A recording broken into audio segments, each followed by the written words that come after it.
श्रीमते रामानुजाय नमः। श्री गणेशाय नमः। श्री सरस्वत्यै देवीभ्यो नमः।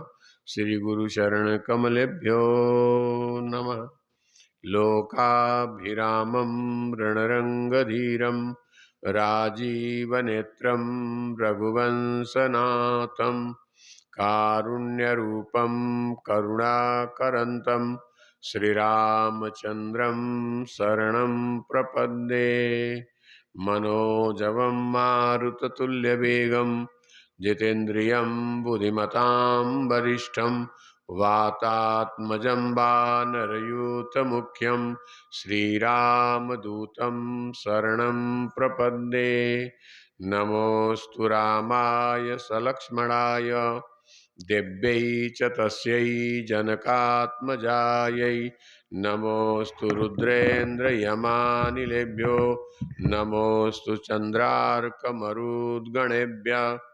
कल्याणानां निधानं कलिमलमथनं पावनं पावनानां पाथेयं यन्मुमुक्षो सपदि परपदप्राप्तये प्रस्थितस्य विश्रामस्थान एकं कविवरवचसां जीवनं सज्जनानां बीजं धर्मद्रुमस्य प्रभवतु भूतये रामनाम।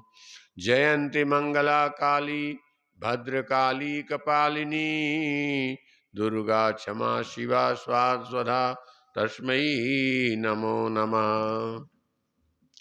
तस्मै नमो नमः। अखिल कोटि ब्रह्मांड नायिका पराम्बा जगत जननी माँ जगदम्बिका की पावन देवी भागवत की कथा को सुनाते हुए हम आगे बढ़े। आप कल की कथा में आप सबों ने श्रवण किया कि मत्स्य गंधा नाम की कन्या जो जमुना जी में मछली बन के रहती थी, उसी के पेट से मत्स्यगंधा का जन्म हुआ। अब मत्स्यगंधा के पेट से व्यास जी पैदा हुए और वही व्यास जी ने भागवत, गीता, रामायण सब लिखे। यानी सारा उपनिषद व्यास जी का ही है। जितना हम लोग कीर्तन करते हैं, कथा सुनाते हैं, सब व्यास जी का जूठा है। जैसे तुकाराम महाराज श्री जी का बोला हुआ अभंग, ये जगत गुरु तुकोबा राया का जूठा है। और हम लोग इन महापुरुषों के उल्टी किए शब्दों को ही गा रहे हैं, कीर्तन भागवत सुना रहे हैं, अपना कुछ नहीं है। यानी ये भागवत, गीता, रामायण सब पहुंचे हुए महापुरुषों की वाणी है, जो भगवान नारायण जगदम्बिका मैया के चरणों में जीवन को समर्पित कर दिए। जो वियोगी जी महाराज भी सुंदर सुंदर सिनेमा के तर्जों पर भजनों को गाते हुए जनता जनार्दन को, लोगों को दिए और कहे कि इसी भजन को गा करके जीवन की धारा से तर जाओगे। तो वही भजन आज भी आर्य प्रकाश भजन मंडल प्रेम से भजन को गाता। वो भी एक प्रकार का पुराण ही है। बड़े बड़े महापुरुषों ने जो भगवान के प्रेम में, आनंद में जो पाया, वही गाया। हम लोग तो गाते भी हैं तो अपना कुछ है ही नहीं, तो क्या गाएंगे। थोड़ा सा गांजा वाजा पी लेते हैं तो थोड़ा सा शक्ति आ जाती है, तो गांजा के नशे में पूरे सुबह 4 बजा देते हैं। गांजा के नशे में बजाते, वो भजन किसी काम का नहीं है। न उस भजन से उनका उद्धार होगा, न जगत का उद्धार हो सकता है। भजन गाओ तो बिना नशे का गाओ ना। नशा, और वैसे देखा जाए तो सारी दुनिया नशे में है। कोई सबको ही अपने को विद्वान समझता है, जबकि विद्वान है नहीं, केवल व्यास जी की किताब पढ़ के बोलता है। तुकाराम बुआ का अभंग पढ़ के बोलते हैं, उनका अभंग नहीं तैयार है, इसीलिए बोलते हैं ना तुकाराम महाराज म्हणतात, तो तुकाराम महाराज म्हणे तुम्ही काय म्हणतात, बोले मी काही नहीं म्हणता बापा, तुकाराम बुआ का उल्टी चाटतात। समझ रहे हो ना?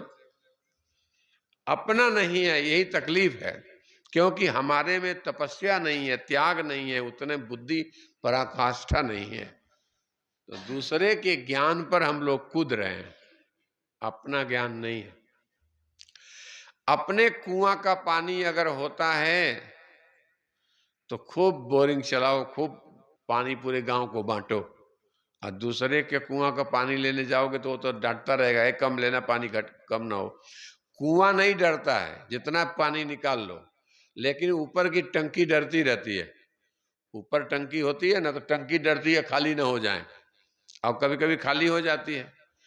ऐसे जिसको अपना ज्ञान है वो कहीं डरता नहीं है, जिसको टंकी जैसा ज्ञान है वो डरता रहता है कब हमारी देवी भागवत पूरी हो जाए। तो इस तरह से देवी भागवत कथा पराम्बिका की कृपा से महर्षि वेदव्यास जी ने लिखा। ये वेदव्यास जी कैवर्त की कन्या थी। अगर पूरे अधिकार की लड़ाई होगी संसार में तो लोग कहेंगे कि भागवत की कथा कौन सुनाएगा? ब्राह्मण नहीं, कीर्तनकार बुआ लोग नहीं, परमहंस नहीं, केवट के जाति वालों का भागवत है। लेकिन जानते हो, पहले पूरी बात पढ़ो, समझ में आती है कि मछली के पेट से उत्पन्न हुए मत्स्यगंधा के पुत्र व्यास जी थे। व्यास अर्थात भगवान। अपना परमात्मा किसी के भी कहीं भी जन्म ले सकता है। ये मत सोचना कि ब्राह्मण के घर में जन्म लेंगे, छोटे आदमी के घर में नहीं जन्म लेंगे, नहीं नहीं, परमात्मा सब जगह है, कहीं भी निकल सकता है, किसी के घर में। लेकिन क्या हुआ कि राम जी वगैरह सब बड़े घर में आए, बुद्ध भगवान भी ठाकुर और छत्री घर में आए, बुद्ध भगवान भी छत्री घर में आए, ठाकुर के पुत्र थे। इस तरह से दृष्ट्वा तामसीताम पांगी व्यासस चिंता अतो भवत। उन्हीं मत्स्यगंधा का वंश बढ़ा तो कौरव पांडव हुए, और कौरव पांडवों में आपस में नहीं बनी तो महाभारत का युद्ध हुआ, उसमें सब कौरव मारे गए और पांडव जिंदा रहे। क्यों? क्योंकि वो भगवान के साथ थे, परमात्मा को लेके चलते थे। कौरव लोग संसार के साथ थे।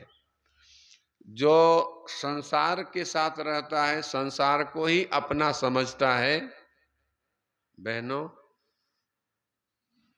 उसके ऊपर भगवान कृपा तो करते हैं, पानी बरसता तो सबके ऊपर पड़ता है। भगवान बेईमान नहीं है, बेईमान हम लोग हैं कि अपना जीवन ही संसार में नीचे कर देते हैं। जैसे कोई घड़ा बाहर रख दो, मटकी, और उसका मुंह नीचे हो तो पानी भरेगा नहीं, और ऊपर घड़ा को ऊपर रखो तब तो पानी भरेगा उसमें। तो हमारा घड़ा ही नीचे को है। पानी का स्वभाव है नीचे जाना। कहीं भी पानी रहेगा ना तो नीचा होगा, वहीं जाएगा, ऊपर नहीं पानी जाता है। हाँ, मोटर पंप लगाओ तो पानी ऊपर जा सकता है। तो मोटर पंप क्या है?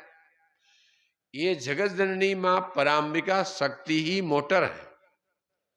अगर पराम्बा शक्ति जगत जननी मां जगदम्बा के चरणों में प्रेम रखोगे तो वही माता हमारी बुद्धि को भगवान में लगा देगी, ऊपर खींच लेगी। और संसार में रखोगे तो नीचे 84 लाख में ले जाएंगी। बंदर है, कुत्ता, भालू आदि शरीर मिलेगा। यही अंतर है। तो अपना अपना मन, आज तरोड़ा वासियों का मन कहाँ है? धन में, पोरा में, पोरी में, परिवार में।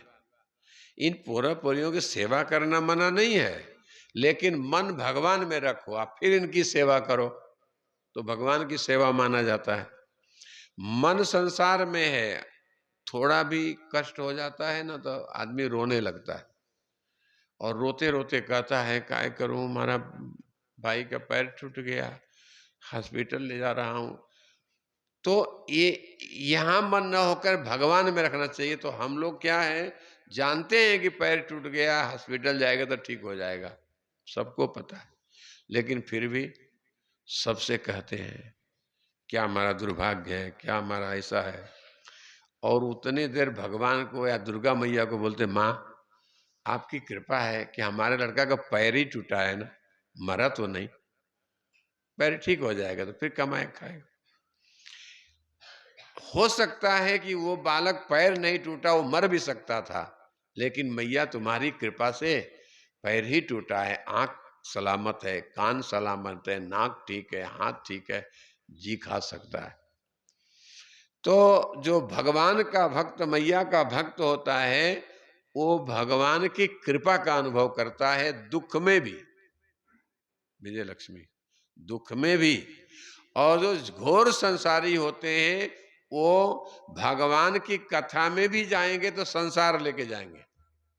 ये समझ लो, जैसे अब हम लोग कथा सुनने स्वामी जी की तो आते ही हो, लेकिन अपना संसार लेके ही आते हो। वो संसार कहाँ फेंकोगे? विचारों का संसार, कर्मों का संसार, ये बोलने का संसार। अगर मान लीजिए पति से भांडड़ हो गया है तो वो भी विचार आ जाएगा कथा में। बोले माजा पति ऐसा है, दूसरे का पति इतना शान है, हमारा पति ऐसा है, बड़बड़ करता रहता है। दूसरे के पति भी बड़बड़ करता है, लेकिन हर आदमी को दूर के ढोल अच्छे लगते हैं। अपने घर में ढोल बजाओ तो अच्छा नहीं लगता है। अपनी पत्नी अच्छी नहीं लगती है, लेकिन दूसरे की पत्नी सुंदर दिखती है। हर चीज सुंदर है, क्योंकि जगदम्बा मैया का क्षेत्र है। हर व्यक्ति अपने में सुंदर है, हर दूसरे की चीज सुंदर लगती है, अपनी अच्छी नहीं लगती। अरे मैं भी कभी कोई सुंदर जैकेट पहन के आते हैं ना तो बहुत सुंदर दिखता है, तो मैं सोचा हम भी खरीद लेता हूं, तो सारा वो सुंदर नहीं दिखता है, फिर दूसरी दुकान में सुंदर दिखने लगता है। अपने पास जो है वो लोगों को अच्छा नहीं लगता है। अपने हाथ का बनाया हुआ भोजन अच्छा नहीं लगता है, दूसरे के हाथ का बना हुआ होटल वगैरह का, रोड पर मक्खियां भिनभिना रही है वो कचौड़ी अच्छी लगती है। जो कचौड़ी को कई बार तेल में से निकाला गया, वो तेल जलता जलता मर गया है, ऐसे मरे हुए तेल में निकाली हुई कचौड़ी बाजार की हम सबको अच्छा लगता है। लेकिन अपने घर में अगर ताजी ताजी तेल में कचौड़ी निकालो तो वो अच्छा नहीं लगता है। इसका मतलब है कि हमको पराम्बा से, जगत जननी से हम दूर हो गए। अब तेल की कचौड़ी खाओ ना, सेगांव की कचौड़ी प्रसिद्ध है ना, मैं देखा हूं, वो तेल बेचारे फेंकते नहीं है, 3-4 साल का तेल रखे रहते हैं, काला काला, और उसी में कचौड़ी तलते रहते हैं, हम खाते रहते हैं। तो बीमार पर डॉक्टर के जाना पड़ेगा कि नहीं जाना पड़ेगा? इसलिए बाजार की बनी हुई वस्तुओं को कभी कभी यूज करो, बाकी घर में अपना बना लिया करो। ताजा ताजा ताजा ताजा चीज अच्छा होता है, आदमी बीमार नहीं पड़ता है। जब से हम होटलों के ये सब खाने लगे, तब से हमारे यहाँ मेडिकल भी बढ़ गया, डॉक्टर भी बढ़ गए, और बीमारी भी बढ़ गई। हमको भी ऑपरेशन डॉक्टर ने कहा कि आंख का ऑपरेशन कर लो, तो हम पिछले साल तैयार हो गए थे, रिपोर्ट भी आ गई थी, ऑपरेशन करना है, मोतियाबिंद है। हमने बोला मोतियाबिंद क्या होता है? आंखों के सामने जाले जाले आ जाना। फिर हमने कहा अपन तो नहीं करेंगे ऑपरेशन, क्योंकि आंख आंख कटवा के फिर क्या जीना। भगवान से बोला हे प्रभु ये कट्ठे आंख निकाल लो, मैं डॉक्टर लोग काट देंगे, इससे तो मर जाना अच्छा है। डॉक्टर लोग शरीर को फाड़े, इससे अच्छा है कि मर जाना, आखिर से एक दिन वही जाना है। लेकिन मनुष्य इतना उतावला है, इतना जल्दबाजी करता है, गाड़ी चलाने में भी, सब चीज में उतावलापन गड़बड़ होता है। जल्दबाजी नहीं करो। तो हमने कल पिछले साल नहीं करवाया, इस साल आंख साफ हो गई। वो वही डालता हूँ, वो प्याज का रस, प्याज खाना नहीं चाहिए, रजोगुण बढ़ता है, लेकिन दवा के रूप में प्याज ले सकते हो, लहसुन भी ले सकते हो। अगर दवा के रूप में लहसुन की चटनी रोज आदमी खाए तो लीवर कमजोर नहीं होता है, कैंसर वैंसर भाग जाता है। लहसुन की चटनी, उनमें पुदीना डाल दो और हरा धनिया डाल के चटनी बनाओ और रोटी के साथ खा लो। थोड़ा उसका दुर्गंध नहीं पसंद आता है, बाकी तो दवा का काम तो करता ही। क्योंकि हम भी कुछ दिन घुटने का ज्यादा दर्द हो तो एक लहसुन पानी में डालो, 2 लहसुन ठंडी में रोज लो ना, शाम का रात का भिगा हुआ, तो घुटने का दर्द नहीं होता है, खून पतला हो जाता है। परंतु ऐसे लहसुन नहीं, पानी में डालो, रात भर में उसकी तीखास निकल जाती है, फिर शुद्ध खा सकते हो। तो इस तरह से कथा कह रहे थे कि मत्स्यगंधा नाम की कन्या से व्यास जी जन्म लिए, यही व्यास जी ज्ञान दिए सबको। और एक प्रश्न और यहाँ पर है कि मंथनम कुर्वत तस्य मुनेर अग्नि चिकीर्षया अरण्य में सहसा तस्य शुक्रमता पतत। बहुत से महात्मा संत होते हैं तो तप करते हैं, तब जो बोलते हैं वो पुराण हो जाता है। जिसके जीवन में तप नहीं है, भजन नहीं है, वो कितना भी कीर्तन भजन करे, ऐसे ही है जैसे पूर्णा में से स्नान करके आओ और धूल डाल लो शरीर पर। समझ रहे होंगे। तो व्यास जी महान तपस्वी थे, इन्हीं के वंश में कौरव पांडव हुए। और यहाँ तक कथा कल बता दिए थे धृतराष्ट्र का, पांडु राजा का और विदुर जी का। महाभारत के युद्ध में कोई बचा नहीं, पांडव बचे और कृपाचार्य ये लोग बचे थे। तो व्यास जी महाराज ने देखा कि अरे हमारे आशीर्वाद से लोगों को पुत्र होता है। ये बात ऐसी है जैसे हमारे पास ही बहुत से लोग आते हैं तो कुछ कुछ आशीर्वाद दे देता हूं तो उनके घर में पूरा पूरी आ जाते हैं। तो ये मेरा काम, मेरे को वो नहीं अभिमान होना चाहिए कि मेरे कहने से हुआ, ऐसा नहीं है। कभी कभी मनुष्य की नाक की श्वास है ना, दोनों चलती है। एक सुषुम्ना नाड़ी है, वो दुर्गा जी का रूप है, और दूसरा वयुना नारिणी है जो साक्षात भुवनेश्वरी का रूप है।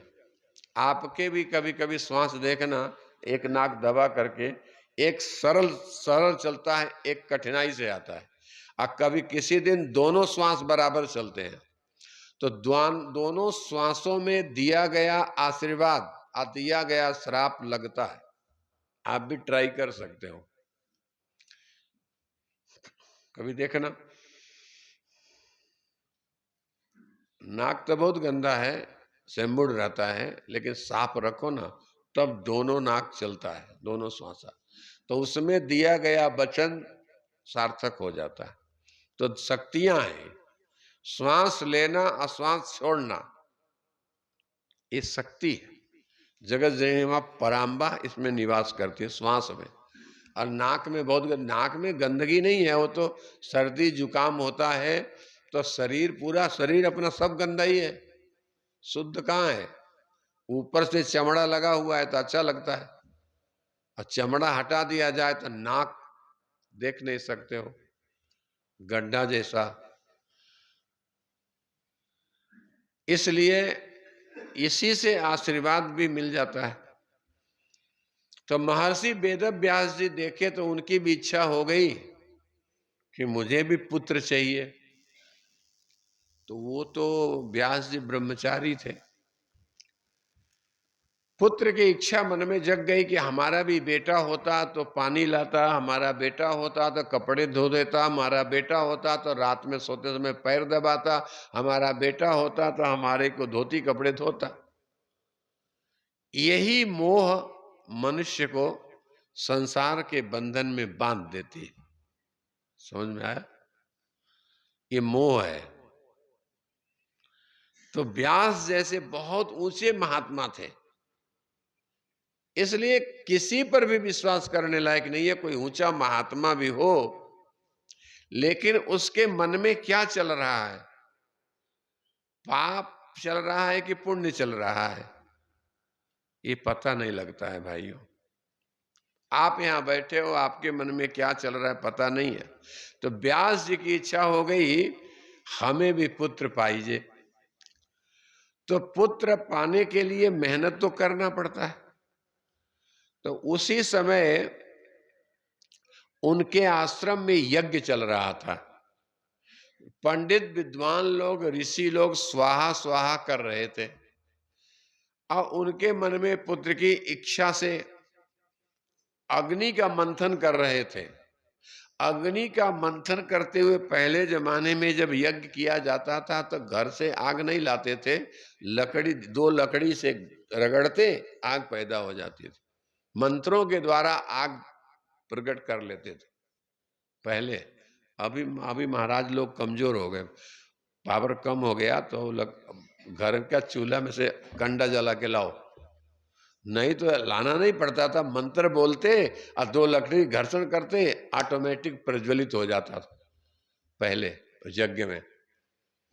अब आजकल के लोग तो मजाक समझते हैं कि यज्ञ क्या है, अग्नि कैसी है, क्या है। जब तू देखा ही नहीं तो क्या जाने भाई।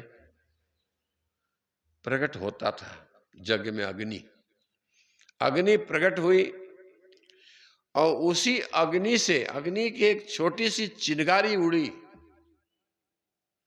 अभी भी अजी भाई आश्चर्य है ना, छोटी सी चिनगारी उड़ी और धड़ाक दे व्यास जी के हाथ पर गिरी। तो हाथ नहीं जला, उनके हाथ में एक पोरगा आ गया। अरे, आग की छोटी सी चिनगारी पोट्टा हो गया।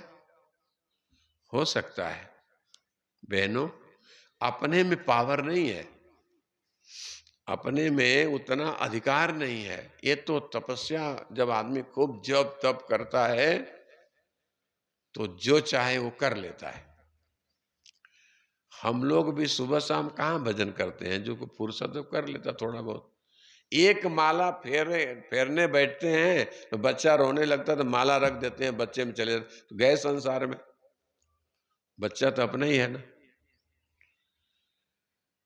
अब देखिए बहनों, अब ये बात ही ऐसी है, देवी भागवत कथा ही ऐसी है, इसको समझो तो समझ में आता है कि बच्चे सोए रहे, उसके पहले भजन कर लो। बहुत से लोग तो बच्चे उठ जाते हैं तो बताने के लिए कि मैं बहुत भक्तानी हूं, माला लेके बैठते हैं। नहीं, संसार का काम से पहले भगवान की भक्ति कर लो, जो करते हो। जितना ही पाठ करना है, पूजा करना, क्यों भाई, जो बच्चे उठ जाएंगे तो पाठ करने देंगे? दई बच्चे उठ जाएंगे तो पाठ करने देंगे, जब करने देंगे? नहीं। गांव में जब कलकल होने लगेगा, मारा मारी हल्ला हो जाएगा, तो वो कर सकते हो? नहीं। शांत में, तो शांत कब रहता है? पूरा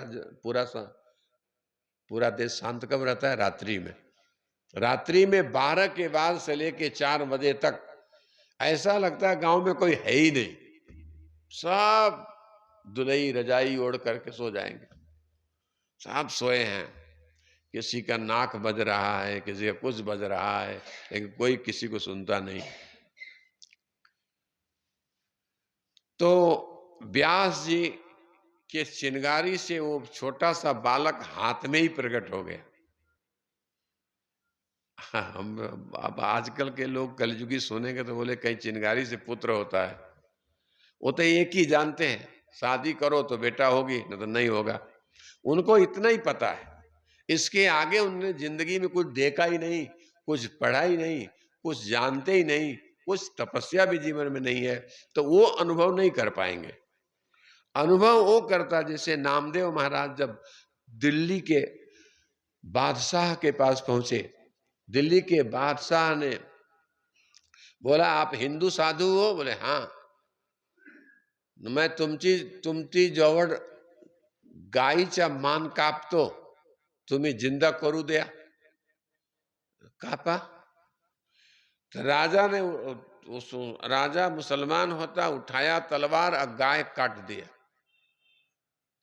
नामदेव जी समर्थ थे, उन्होंने तुरंत आंखें बंद की और ध्यान किए, प्रभु प्रभु मुझ जैसे महात्मा के पास ऐसी घटना। तो भगवान ने तुरंत गाय को जिंदा कर दिया उनके छूने मात्र से। तो ये है महापुरुषों का अंतर। अपने पहले जमाने में बहुत से ऐसे समाज के लोग थे जो तप करते थे, तपस्वी होते थे, तो ब्राह्मण कहलाए गए। और जो खेती बाड़ी करते थे वो किसान हो गए, और जो जूता सीते थे वो चमार हो गए। जूता सीने से कोई चमार नहीं होता है, लेकिन काम से लोगों को बुलाना शुरू कर देते हैं। जैसे कोई किसी की दुकान है मावा की खवा की, तो मिठाई वाले इधर आओ, ऐसे बोला जाता। तो कतिपय बोलने से असर तो पड़ता है। तो व्यास जी महाराज के हाथों में पुत्र हुआ। उसी पुत्र को देख करके एक पोपट, जिसको सुगी बोलते हैं, वो आ गई, उसके पास छाया कर दी। तो व्यास जी ने उसका नाम रखा सुखदेव। व्यास नंदन सुखदेव जी हुए। भागवत में कथा दूसरे तरह से आती है। यम प्रवजंतम अनुपेतम अपेत कृत्यम द्वैपायनो विरह कातर आजुहाव पुत्रेति तन्मयतया तरवोभिनेदु तम सर्वभूत हृदय मुनिमान तोस्मि। देवी भागवत में सुखदेव जी ने शादी हुई है, और श्रीमद् भागवत में शादी नहीं हुई है। विरक्त परमहंस थे। आप दोनों की देख लो। शादी करना पाप नहीं है, शादी करके नहीं कमाना, आलस्य करना, दारू पी के सो जाना, अकर्मण्य हो जाना, पत्नी उसके जिसके घर में पत्नी रोती है आटा के लिए, पफ के लिए, पाउडर के लिए, रोटी के लिए, तो वो शादी नहीं करना अच्छा। जिस मुर्गी का हाथ पकड़े हो तो उतना जिंदगी उसको कमा के देना पड़ता है, तो शादी करो तो पुण्य है। नहीं तो घर में बहू ला करके, सुनबाई ला करके उसको सताना, तो तुम्हारा मर जाना ही अच्छा है। या तो फिर ब्रह्मचारी ही रहो। इतना ताकत हो मनुष्य में, पहले मनुष्यों में ताकत होती थी कमाने की। परिवार हो जाए तो पुत्र पौत्र की पालने की, पोषण करने की, भोजन कराने की तथा शादी ब्याह करने की ताकत ऊर्जा होती थी, तो ऊर्जावान लोग शादी करते थे और जीवन में धन्य हो जाते थे। इसी तरह से व्यास जी के पुत्र सुखदेव जी हाथ में ही धीरे धीरे बड़े हुए। अब बड़े होने के बाद में उसी व्यास ने कहा कि हे बेटा, तू शादी कर ले। क्यों? शादी करेगा तो घर में नाती आ जाएगा, नतनी आ जाएगी। अब व्यास जी इतने बड़े विद्वान होकर के मोह में फंसे। ऐसे हम लोग भी कितना ज्ञान झाड़ते हैं कीर्तन में, उसमें, लेकिन पत्नी के आगे हार जाते हैं। माताओं माफ करना, कथा तो कहनी पड़ती है। लेकिन जो व्यक्ति स्त्री के मुख को बार बार देखेगा, ज्यादा देखेगा, तो व्यक्ति की शादी करने की इच्छा जरूर होगी। जो अपनी नीचे दृष्टि रखेगा, उस कन्या, उस पोरगी, उस बाई, उस आजी के चरणों में देखेगा, वो ब्रह्मचारी रह सकता है। क्योंकि यही जगत जननी मां जगदम्बा के तरफ जब मुंह को देखोगे तो संसार के आसक्ति में फंसोगे, और यही स्त्री के चरणों में अगर आपका मन रहेगा तो तुम्हारा जिंदगी का पोषण होगा, तुम्हारे पास कोई कमी नहीं होगी, सदा तुम उन्नति करते रहोगे। क्योंकि हर बहन बेटियों के चरणों में माता का वास है। इसलिए शादी करने के बाद भी पत्नी का मुख ज्यादा नहीं देखना चाहिए। ये यहां लिखा है, मंथनम कुर्वत मुखम मुनेरग्नि अवासेत। अरे भाई, इसीलिए तो पहले जब लड़का बड़ा हो जाता है तो ब्याह शादी का समय पर लड़की देखने जाते हैं। देखने जाते हैं, क्यों जाते हो? देखने गए तो फंसे। और मुंह देखते हैं, पैर कोई नहीं देखता कि देखते हो। दीदी सही बात है बहन, नहीं देखते, मुंह देखते हैं। नाक सुंदर है, आंख बढ़िया काली काली है, बाल कजराले हैं, पैर में कोई नहीं जाता है।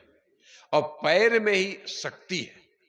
पैर को काट दो तो स्त्री हो पुरुष चल नहीं पाएगा, खड़ा भी नहीं हो पाएगा। पैर में ताकत है। हर व्यक्ति के पैरों की तरफ नजर रखो तो आप कभी हारोगे नहीं। सदा संसार में धन संपत्ति खूब रहेगी आपके पास। नवरात्रि में 9 दिन तक कन्या का पूजन करो, उसके चरणों में धो, प्रणाम करो, नमस्कार करो, और माथे पर कुंकू लगाओ तो भी आपकी दृष्टि चरणों में रहनी चाहिए, तो कल्याण हो जाता है। तो व्यास जी ने कहा कि हे बेटा, अब तुम बड़ा हो गया है और मेरी इच्छा है कि तेरी मैं शादी कर दूं। क्योंकि तो सुखदेव जी बोलने लगे थे। सुखदेव जी ने प्रणाम किया, बोले पिताजी आप मेरे गुरु भी हैं, मेरे पिता भी हैं। कहाँ ये संसार के बंधन में मुझे डालना चाहते हैं। मैं शादी करना नहीं चाहता हूं। शादी करने के बाद पूरा होंगे, पूरी होंगे, उनका ब्याह शादी करेंगे, उनको पूरा होंगे, पूरी होंगे, ऐसे चलते चलते मैं मर जाऊंगा। परम तत्व बताओ कि तत्व का चिंतन कैसे होगा। क्योंकि गृह जो है ना, घर बंधन कार है। बंधन का कारण है, जो मन से बंधन मुक्त है वही गृहस्थ आश्रम में रहते हुए भी मुक्त हो जाता है। बहुत से लोगों को आश्रम भी बांधता है। आश्रम में रह करके भी मन भागता है गांव में। अरे जब घर छोड़ के आश्रम में आ गए हो तो क्यों बार बार गांव में जाते हो जी। अंबादास को कई बार बोलता हूं कि मत जाओ गांव में। जैसे आरती किए तो इनका मन भागता है, गांव में लड्डू बट रहा है, चलो। दौड़ करके गांव में जाते हैं। मैं देखता हूं तो मैं हंस के रह जाता हूं, बोलता नहीं हूं। क्यों बोलना, आपकी इच्छा। अरे हिम्मत और उत्साह से जब छोड़ दिए घर तो छोड़ दो। बच्चे अपने पांव पर कमाएंगे, खाएंगे।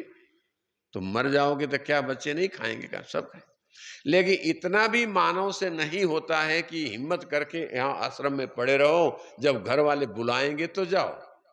अगर बेटा बेटी बहू बुलाएं तो जाओ, मिलके आ जाओ, मना नहीं है। लेकिन रोज रोज भाग के जाओगे, इससे अच्छा है कि घर में ही रहते। फिर आश्रम क्यों? आओ श्रम करें, इसलिए आश्रम। लेकिन बहनों आप समझना इस बात को, हमारी आश्रम में आने के बाद आप लोगों का मन घर जाने का नहीं होता होगा, नहीं होता है ना। अब कुछ लोग ऐसे हैं जो आश्रम में रहते हैं, आश्रम में रहने वाले का मन गांव में जाता है। क्या बात होती होगी, क्या बहुएं हैं। मन संसार में गया, और संसार में मन गया, बार बार भागोगे। पुत्र में, परिवार में, बेटा में जब छोड़ दिया तो छोड़ दिया। इसीलिए सुखदेव जी को समझाए कि व्यास जी ने कहा कि हे बेटा सुखदेव, गृहस्थ धर्म में रह करके भी न्याय मार्ग से धन उपार्जन करना चाहिए। न्याय मार्ग से, अन्याय से नहीं। जैसे एक बात ख्याल रखना कि अन्याय से धन आता है ना, वो धन सुखदायी नहीं होता है। सबसे पहले जो हनुमंत दादा का मंदिर तरोड़ा में हमने वो चोला निकाला, और इतना तेज तेज था। आज तेज कम हो गया हनुमान जी का, उतना तेज नहीं जितना वो पहले था। क्यों? क्योंकि नेताओं के दिए गए धन, नेता अपने घर से कुछ नहीं देते हैं वो लोग, वो देते हैं तो जनता की सेवा के लिए जो पैसा आता है वो पैसा ठेकेदार ले लेता है, और वो ठेका उसको भी मिल जाता है, क्या बोलते हैं, जो ठेके के और नेता को भी 50-50 होता है। तो नेताओं के द्वारा जो धन अर्जित किया हुआ मंदिर बनता है, आश्रम बनता है, मठ बनता है, उसमें तेज नहीं रहता है। रहेगा, मंदिर रहेगा, दीवारें रहेगी, सब रहेगा, लेकिन तेज नहीं रहेगा, क्योंकि अन्याय मार्ग से आया हुआ धन है। जो श्रद्धा से लोग देते हैं उसी धन से आश्रम बनता है, तो आश्रम में शांति भी मिलती है, सुकून भी होता है, चोरी चारी भी नहीं होती। इसलिए यहाँ सदगुरु वियोगी जी के आश्रम में मैंने किसी नेता का धन नहीं लिया और कहीं भी नहीं लेता हूं, क्योंकि वो नेताओं के जो धन है वो देश सेवा के लिए है, रोड बनाने के लिए, मंदिर बनाने के लिए नहीं मिलता पैसा। किसी भी मठ मंदिर के लिए सरकार पैसा नहीं देती है कानूनन।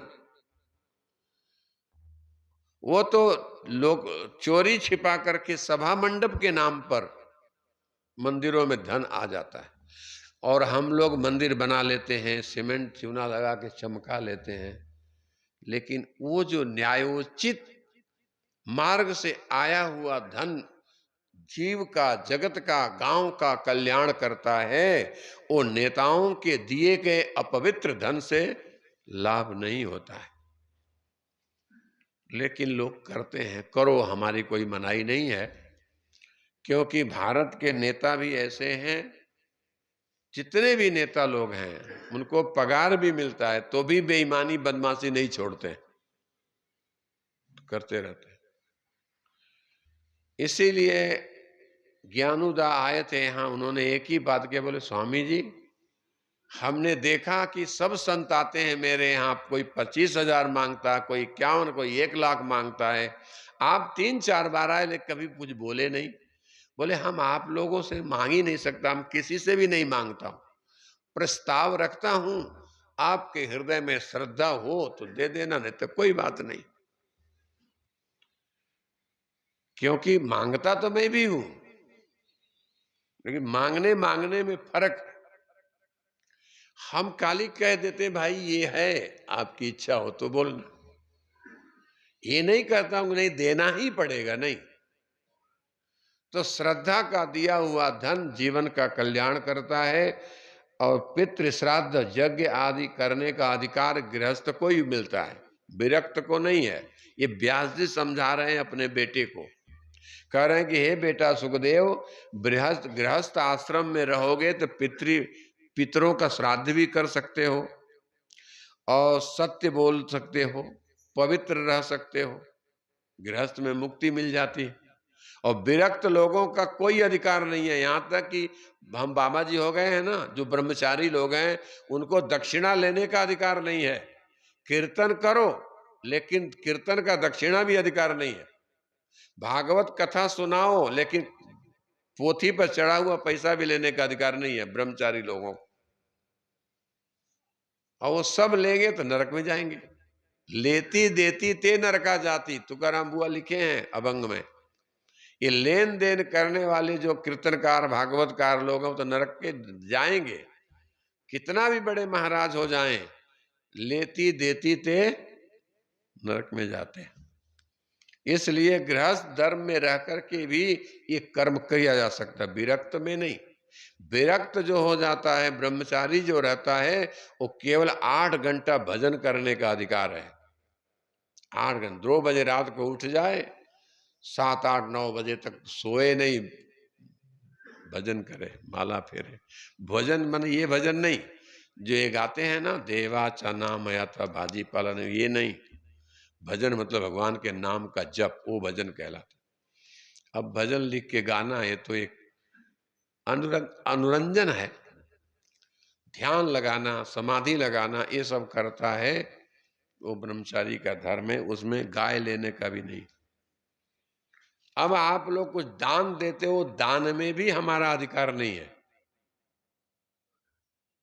किसी गृहस्थ के घर जाकर के उतने देर रुकना जितने देर गाय का दूध निकालते हैं, अगर गृहस्थ के घर ब्रह्मचारी ज्यादा रुकेगा तो मार भी खा सकता है, आसक्ति भी पकड़ सकती है, मोह भी पकड़ सकता है।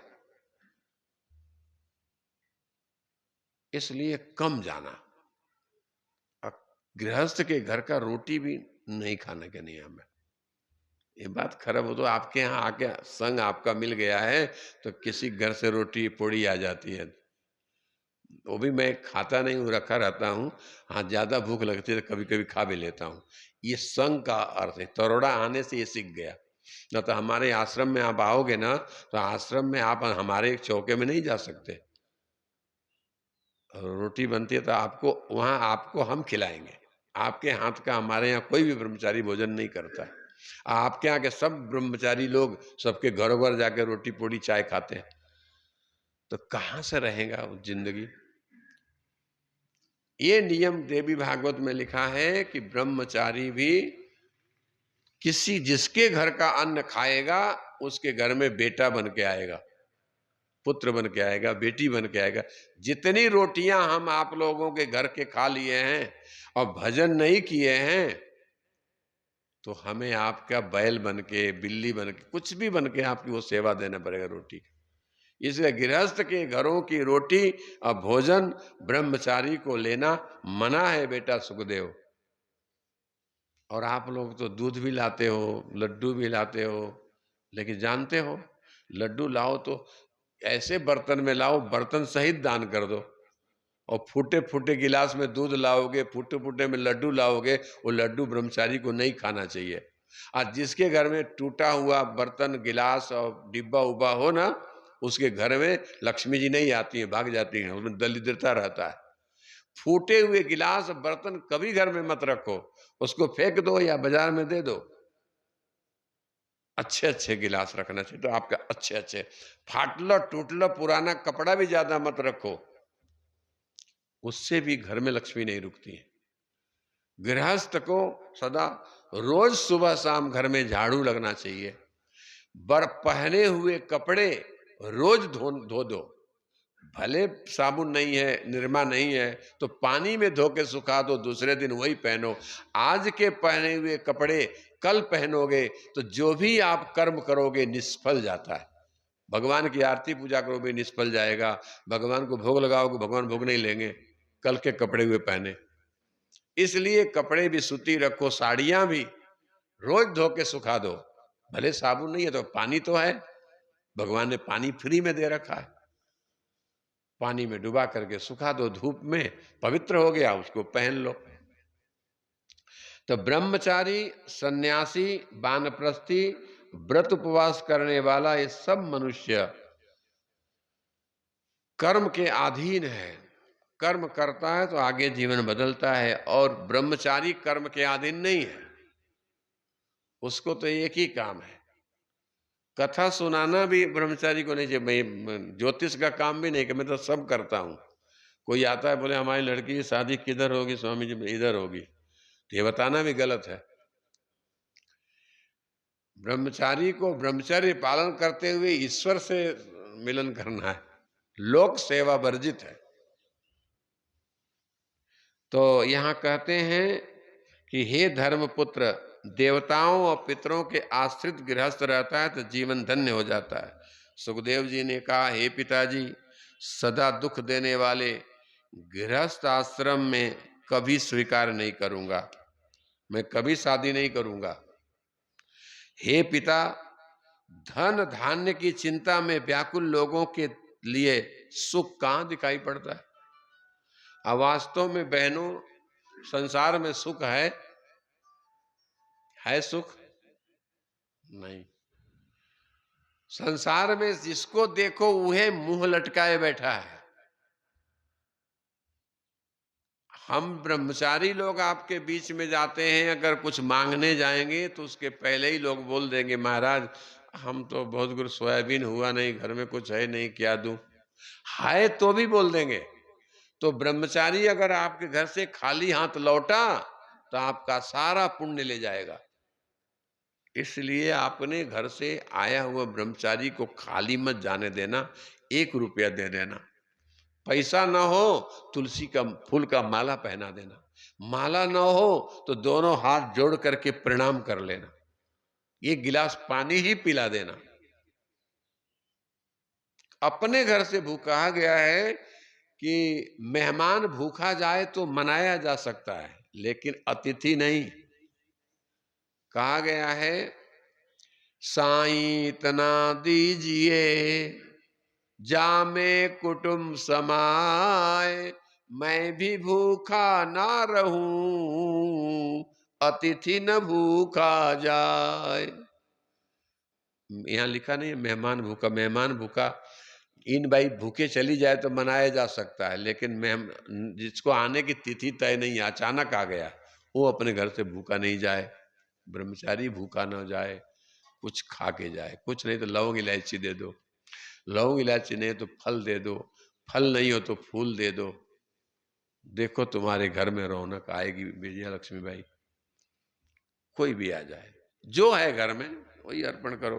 तो कहते हैं कि निर्धन और लोभ के वशीभूत मनुष्य परिवारजनों द्वारा सदा कष्ट में डाले जाते हैं, और इंद्र भी वैसे सुखी नहीं रहते जैसा एक सुखी भिक्षुक रहता है। निष्प्रिय, निष्प्रिय का मतलब होता है किसी से कुछ मांगने वाला नहीं, सदा खुश रहता है। जो किसी से मांगता है ना, तो मांगने जाओ तो सामने वाला नहीं दिया तो दुख होता है, इसलिए मांगना ही नहीं किसी से। कहते हैं कि आवत ही हर से नहीं नैनन नहीं सने, तुलसी वहां न जाइए जहां कंचन बरसे में। तुलसीदास जी लिखे हैं कि जिसके घर जाओ निमंत्रण दे बुलावे तो जाना, अब बिना बुलाए तो किसी गृहस्थ के घर जाना ही नहीं चाहिए। अगर किसी के घर में गए, सामने वाले के पूछा कब आए हो, क्यों आए हो, किस लिए आए हो, सब प्रश्न कर दे तो तुरंत लौट चलो अपने घर। धन चिंता तुराणाम ही क्व सुखम तात दृश्यते। हे पिताजी, तपस्वी को तप करते हुए देखकर स्वर्ग लोक में स्वामी इंद्र भी चिंता उठती है, ब्रह्मा भी सुखी नहीं है, मनोरम लक्ष्मी जी विष्णु को पाकर के भी सुखी नहीं है, तो संसार में सुखी है कौन? विष्णु भगवान भी हरदम लक्ष्मी से झगड़ा होता रहता है। लक्ष्मी जी बोली क्या प्रभु, बार बार तुम्हारी पांव दाबती रहती हूं, कभी तो मुस्कुरा के बात करो। भगवान बोले लक्ष्मी जी बड़ा टेंशन रहता है ये दुनिया का, मैं ही इतना बड़ा बना दिया, कहीं भूकंप, कहीं पानी, कहीं पाउस, कहीं डॉक्टर, कहीं दवा, कहीं गोली, कहीं पांव टूट गया, हाथ टूट गया, एक्सीडेंट हो गया, सब बीमारियां दुनिया में भर गई। अब मैं भी बेचारा क्या करूं, सबकी सुनता हूं। हमारा एक लाडला शेषराव बावस्कार सेवा भावी था यहाँ का, उसके पैर में चोट लग गई। अमोल कुमार जौनजाल भी पैर में लग गई। जिसे देखो वही दुख के सागर में डूब रहा है। सुखी कौन है? ब्रह्मा जी भी नहीं है।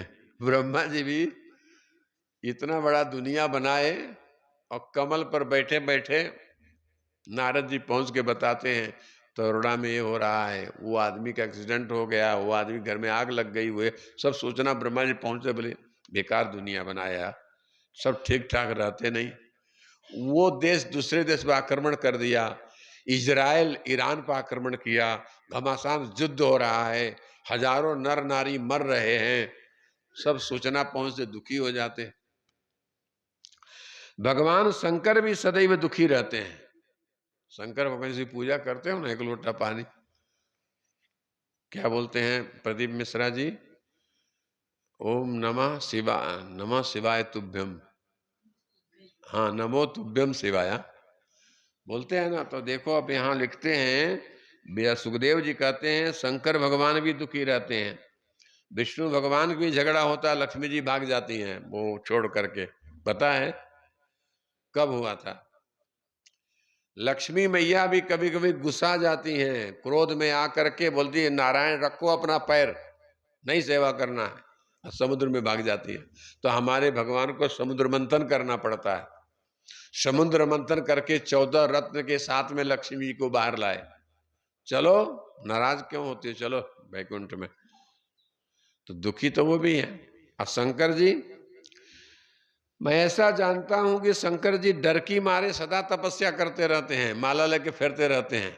बेचारी कितनी सुंदर पार्वती जी हैं, कभी कभी तो गले लग जाना चाहिए, लेकिन नहीं, दूर रहो, गले में सांप रखते हैं शंकर जी। पत्नी भी बेचारी परेशान हो जाती है। भूत प्रेत चाकनी माकनी डाकनी, इनकी भी झगड़ा होता रहता है। सांप बिच्छू जब जहरीले हो जाते हैं तो उनके पास आते हैं तो उनको ही काटने लगते हैं। तो वो अपने सिर में भुजाओं में बांध लेते हैं, यही रहो हमारे पर, जितना काटना हो मुझे ही काटो, बाकी दुनिया को कष्ट मत दो। तो भगवान शंकर जी के यहाँ भी देखो तो यही है। जब धनवान होते हुए भी लोभी मनुष्य कभी सुख पूर्वक सो नहीं पाता, तब भूला भला निर्धन मनुष्य कैसे सुख पा सकता है। इसलिए हे पिताजी, यह जानते हुए आप अपने तेज से उत्पन्न सुखदेव को लगन करने को कहते हो, मैं नहीं करूंगा।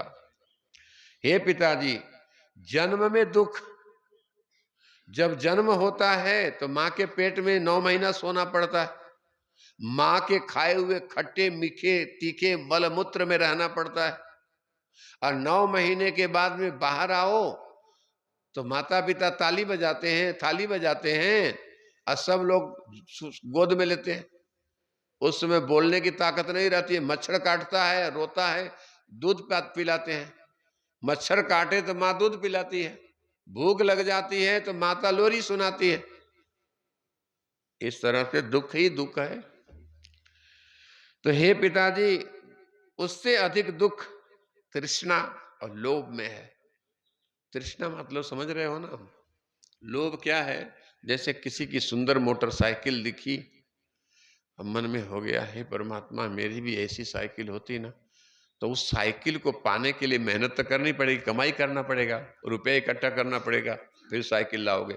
और मोटरसाइकिल आ गई, उसके बाद कार पर नजर गई, कार होना, कार आ गया तो नहीं रेलगाड़ी होना, रेलगाड़ी आ गई, नहीं नहीं मुझे मंत्री बनना है।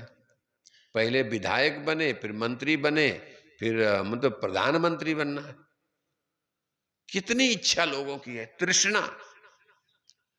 अब इतना मारा मारी है लोकसभा में, राज्यसभा में, मत पूछो, बोलने की तमीज नहीं नेताओं की, कुछ का कुछ बोलते रहते हैं, अक बक, कुछ कोई बोलेगा, कोई कुछ बोलेगा। प्रधानमंत्री की भी इज्जत नहीं है। तो हे पिताजी, मैं संसार में आके क्या मेरी इज्जत होगी? ब्राह्मण भी गली गली घूम घूम के मांगता है, जय हो लक्ष्मी, कुछ मिल जाए। राखी आ गई, दिवाली आ गई, पंडित जी गांव में घूमते हैं। हमारे गुजराती में बोलते हैं, आलो बहन आलो, माने दे दो। झोली लेके घूमना पड़ता है कितना, इसलिए मैं नहीं गृहस्थी में फंसूंगा। दूसरे के भरोसे रहना परम दुखकर है। इसलिए मेरे भाई बहनों, कहा गया है कि अपने कमा के खाओ तो ठीक है, लेकिन दूसरे के आगे सदा मांगने जाओ, बहुत दुख होता है ना। भगवान अपना टूथपेस्ट रखें तो धन्यवाद है, दूसरे टूथपेस्ट ना करना पड़े, मांगना ना पड़े। पहले जमाने में बहुत छोटा छोटा सा था, तो आग नहीं मिलती थी, आग तो माचिस, जबकि 2 पैसा मिलता था, लेकिन सब माचिस नहीं, तो आग घर से नहीं देते थे, हमारे घर से आग मत ले जाना, कुछ कर देगा तो। पहले मैं वो छोटा था तब की बात बता रहा हूँ, अब तो माचिस हर घर में रहती है। तो सभी वेद शास्त्रों के भली भांति अध्ययन करके विद्वानों को, बड़े बड़े विद्वानों को भी बड़े बड़े सेठों के यहाँ जाके हाथ जोड़ना पड़ता है। सेठ जी, आश्रम बना रहा हूं, कुछ पैसा दे देना। कुत्ते जैसा उसके आगे भी हाथ जोड़ना पड़ता है गृहस्थ को, हम नहीं शादी करेंगे। सोच लो, करना पड़ता है, बड़े बड़े पैसे वालों की गुलामी करनी पड़ती है। वो आ जाए तो चाय पिलाओ, पानी पिलाओ, दूध पिलाओ, आसन बिछाओ, अरे हमको भी करनी पड़ती है। शादी नहीं किया हूं तो भी अब आश्रम के नाम पर, अपने तो कुछ चाहिए नहीं, लेकिन अगर कोई आ गया 1000 रुपया 5-10 हज़ार रुपया देने वाला, तो अम्बादास चाय बनाओ, वो चाय बनाए, मैं चटाई बिछाया, उसके पास बैठा, और बहुत से लोग, हम एक दिन अभी बैठे थे तो यहाँ बहुत से लोग आगे बैठ गए, और मैं भोजन नहीं किया था, वो बैठे रहे, गप्पा मारते रहे, वही पिंकी भाई के माहिर वाले। वाह, हमको भूख लगी थी, ऊपर जाएं कि नहीं जाएं, ये बेचारे चिंचखेड़ से आए हैं, ये गांव के लड़की दिए हैं, तो मैं जाऊं कि नहीं जाऊं, तो मैं सारा 2 घंटा यहीं बैठा रहा। उतने में चोट खा गया वो गणेश, तो उसको लाने में टाइम लगा, तो उनके लिए बैठा रहा। भोजन जाके शाम को 4 बजे किया। कभी कभी ऐसा हो जाता है, संसार में किसी के लिए भोजन की भी त्याग करना पड़ता है, वो सब करना पड़ता है। धनिकों के आगे, पैसे वालों के आगे हाथ जोड़ के करके मांगना भी पड़ता है, और बहुत लचीले से मांगे, बाबूजी थोड़ा सा कुछ दे दो। पिताजी, भार्या, भार्या माने पत्नी, पुत्र और पौत्र, बड़े कुटुंब के पालन में जो कष्ट होता है, ऐसी दशा में गृहस्थ को कहीं भी सुख नहीं मिलता है, इसलिए मी लगन करत नहीं। व्यास जी बोले, बड़ा बच्चा, बड़ा बेकार पुत्र आ गया मेरे घर में। व्यास जी बहुत समझाए, लेकिन सुखदेव जी नहीं माने। तब व्यास जी महाराज बोले, अच्छा जा बाहर घूम के आ। वो बाहर गए, व्यास जी ने आंखें बंद किया, आत्मा में जगदम्बा को याद किया। कभी कभी बहनों ऐसा होता है, जब घबरा जाओ ना संसार के दुखों से, तो चुपचाप एकांत में बैठ जाओ, एक कोई रूम में रूम बंद कर लो, चुपचाप बैठ जाओ। अगर सीखना हो तो मेरे से सीखना ना। जब ज्यादा यहाँ आश्रम में गड़बड़ होता है तो मैं जंगल में भाग जाता हूँ। भागता नहीं हूं मन से, भाग जाता हूं शांति के लिए, कि यहां रहूंगा तो लोग अशांति करेंगे, पैसे वैसे का हिसाब उसाब मांगेंगे, बताना पड़ेगा, भाग जाओ उधर। शांति रहते दूसरे दिन आके सब हिसाब बता देता हूं। तो कोई भी काम करना है शांति में करोगे तो अच्छा, अशांति में करोगे तो ठीक नहीं है। एक बाई थी हमारे यहाँ उज्जैन में, वहाँ डभोई में, तो रोज आती थी, बोले स्वामी जी हमको शांति नहीं है, हमको शांति नहीं है, हमको शांति नहीं है। हमको याजी भाई, शांति भाई मैं भी नहीं देखा हूं, कहीं मिले तो ले आना, शांति भाई को पकड़ के लाओ, कौन सी शांति है, कहाँ रहती है?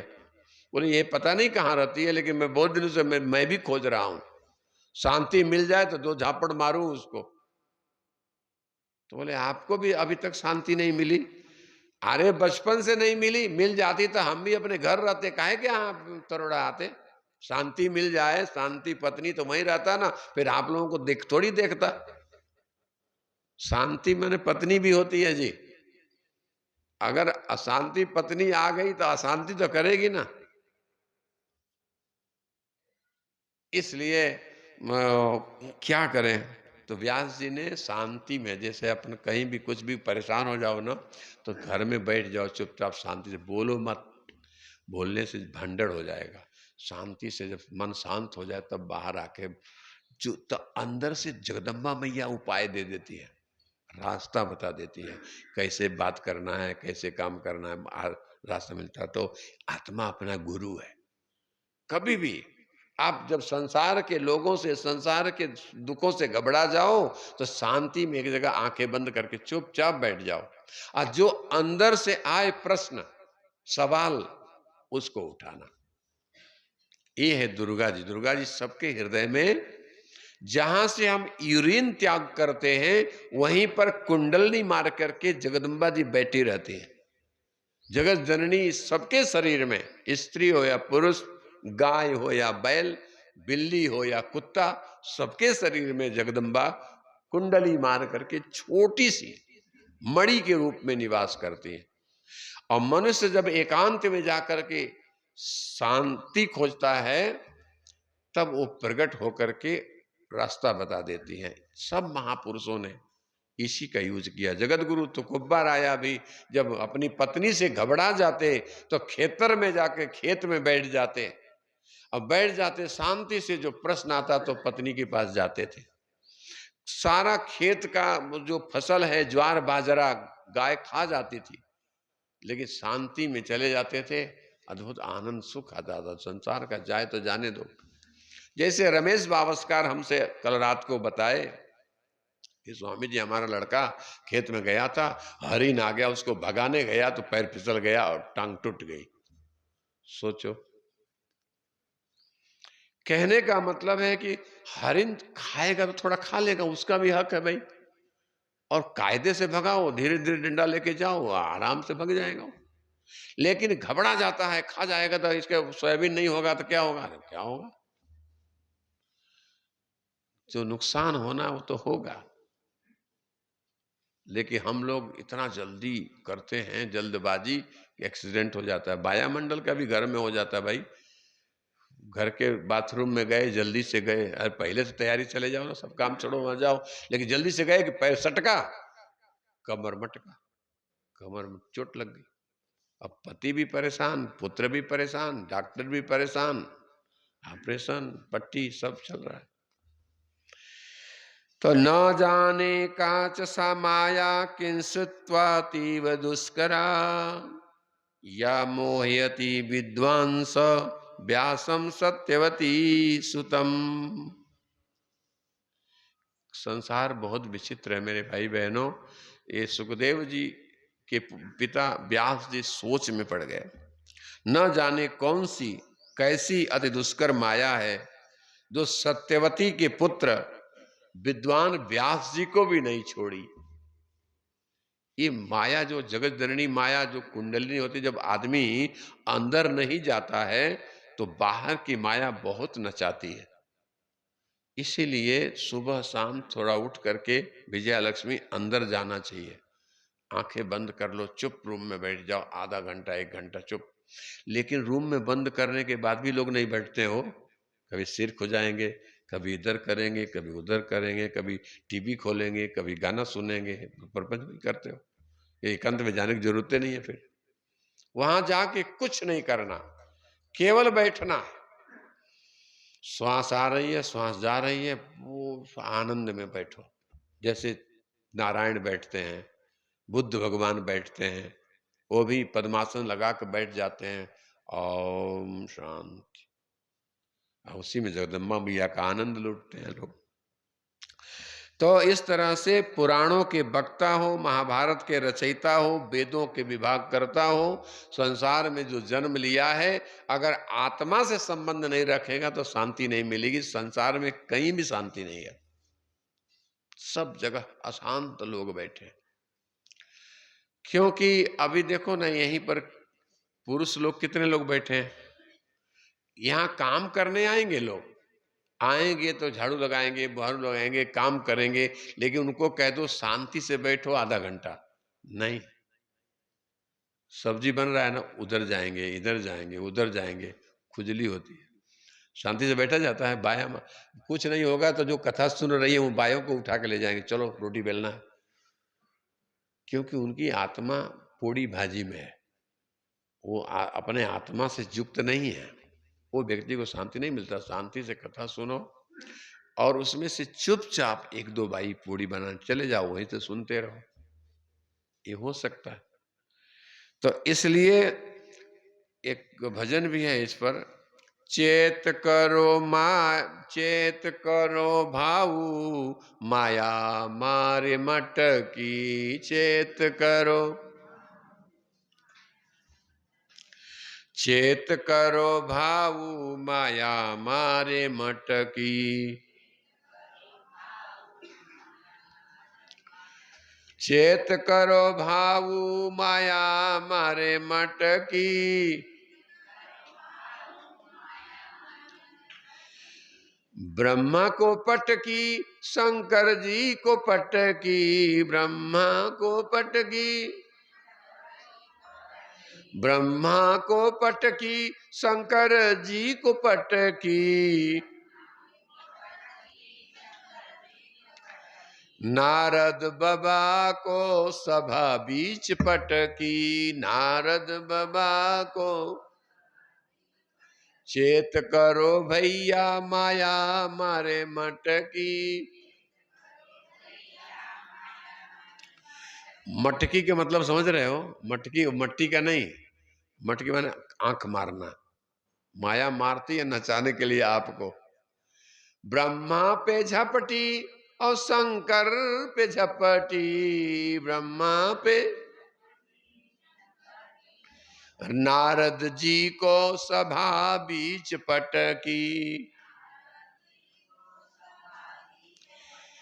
ब्रह्मा को कब पता है? ब्रह्मा जी जब सृष्टि करने लगे तो उनके हृदय से एक कन्या प्रकट हुई। उस कन्या का नाम था सरस्वती। उसी पर मोहित हो गए। कितना बड़ा देवता है ब्रह्मा जी, और उसको मोहित हो गए। उसको पकड़ने दौड़े, आकाश से सनकादिक ऋषि पुत्रों ने देखा, बोले आजोबा काय करो रहे। जब पुत्रों पौत्रों ने सनकादिकों ने डांटा तब संभल गए। इतनी भयंकर माया है, अहंकार करने वाले को तो कमर तोड़ देती है। शंकर को कब हुआ? शंकर जी की आपको मालूम होगा, शंकर भगवान कभी कभी क्रोध में आ जाते हैं, बहुत उपद्रव करते हैं, कामदेव को भस्म कर दिए।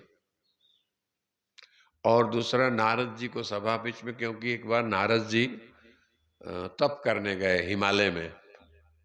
हिमालय में जाकर के तपस्या किए तो इंद्र को पता लगा, तो इंद्र ने उर्वशी रंभा को भेज दिया, कामदेव को भेजा, जाओ। तो उनकी तपस्या को भंग करने के लिए सब गई हैं।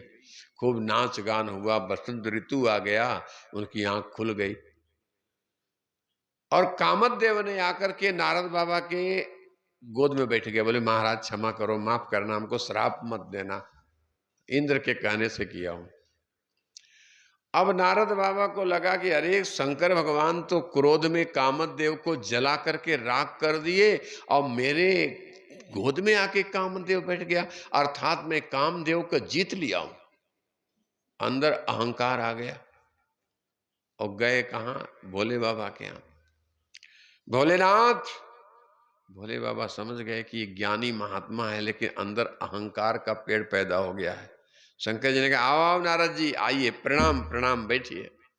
देखो मेरा कितना सम्मान है, जो शंकर जी को मैं प्रणाम करता था, शंकर मुझे प्रणाम कर रहा है। तो भगवान शंकर जी ने कहा नारद जी क्षमा करना, जो बात अभी हमसे आप बता रहे हो ना, विष्णु से मत कहना।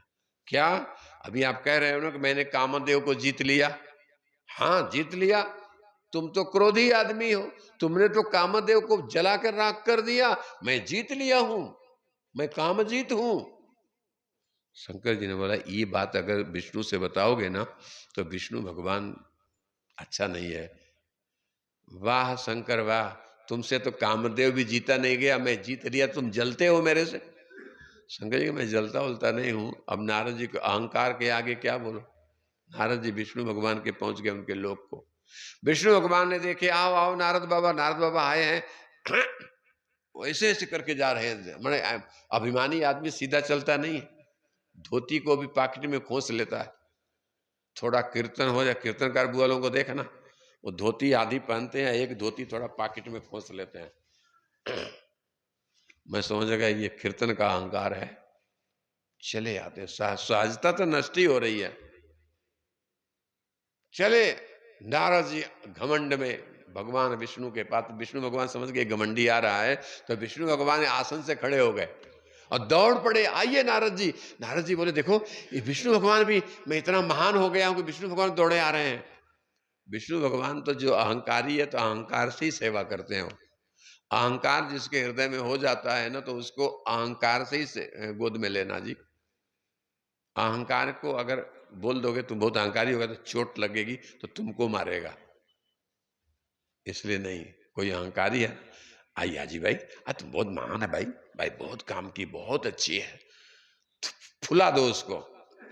आज जब वो फूल गई तो नारद जी प्रसन्न हो गए। नारद जी को विष्णु भगवान ने अपने पास बिठाए, लक्ष्मी जी के साथ गद्दी पर बैठ गए। वाह, आज मेरा कितना भाग्य है, विष्णु भगवान के सिंहासन पर मैं बैठता हूं। बहुत से लोग होते हैं ना, ज्यादा जब अहंकार हो जाता है तो हमसे मिलने आएंगे तो कुर्सी मुझे देना पड़ता है, उठ के कुर्सी लाता हूं, आइए आप कुर्सी में बैठिए, मैं यहाँ नीचे बैठ जाता हूँ। वो नीचे नहीं बैठेंगे, क्योंकि अहंकार कभी नीचे बैठता नहीं, सदा ऊपर ही बैठता है। तो हाँ, आप कभी कभी देखे ना, मैं चटाई लाके मैं बिछाता हूँ, उस पर लोग बैठ जाते हैं, और बैठने के बाद चटाई वहीं छोड़ के चले भी जाते हैं। कोई बात नहीं, चटाई उठा लूंगा। बहुत लोग चाय पीते हैं, चाय पीने के बाद बोले महाराज कप ले लो। अरे चाय तू पिया था, कप तू धो के रखना। लेकिन कभी कभी अहंकारी का कप भी धोना पड़ता है, मौका पड़े ना तो धो देंगे, जाओ। और धोने में कब बड़ा छोटा कोई थोड़ी हो जाता है। तो नारद जी को बिठाए, बोले कहिए नारद जी कहाँ से आ रहे? बोले मगर आपको पता नहीं है, मैं हिमालय में तप करने गया था, अप्सराओं को लेके आया, कामदेव को मैं जीत लिया हूं। अच्छा, ये तो बहुत अच्छी बात है, आप तो कामदेव जीत हो गए। बोले हाँ ठीक है, अब जल्दी में हूँ, थोड़ा ब्रह्मा जी के यहाँ पिता से भी बताने जाना है, प्रणाम, चलता हूँ। विष्णु भगवान से मिल करके चल दिए। अब विष्णु भगवान से मिलकर जब निकले तो ब्रह्मलोक में गए, पिता को प्रणाम वगैरह नहीं किए। आपका बेटा कामदेव जीत के आ रहा है। ब्रह्मा जी बोले कामदेव को जीत लिया आपने? अरे तुम तो मूर्ख हो पिताजी, तूने तो अपने ही शरीर से बेटी पैदा की, तुम्हारा उसमें मोहित हो गए, मैं तो उस मोह को ही मार डाला हूं। ब्रह्मा जी बोले अरे अरे, जब मैं हार गया तो ये बेटा कैसे जीत गया? ठीक है प्रणाम, चलता हूं। नारद जी वहां से भी चले आए तो विष्णु भगवान से देखा कि ये तो भगवान का भक्त है, इसके हृदय में अहंकार का अंकुर निकल गया है, ये अंकुर कैसे टूटेगा? विष्णु भगवान ने, नारद जी गए, उसके बीच में ही एक सुंदर महल बना दिए, और उस महल में एक राजा शील निधि प्रकट हो गए। उनकी एक पोटी थी जिसका नाम था विश्व मोहिनी, वही माया। जगत जननी मां दुर्गा जी का दो रूप है, एक महामाया, एक माया।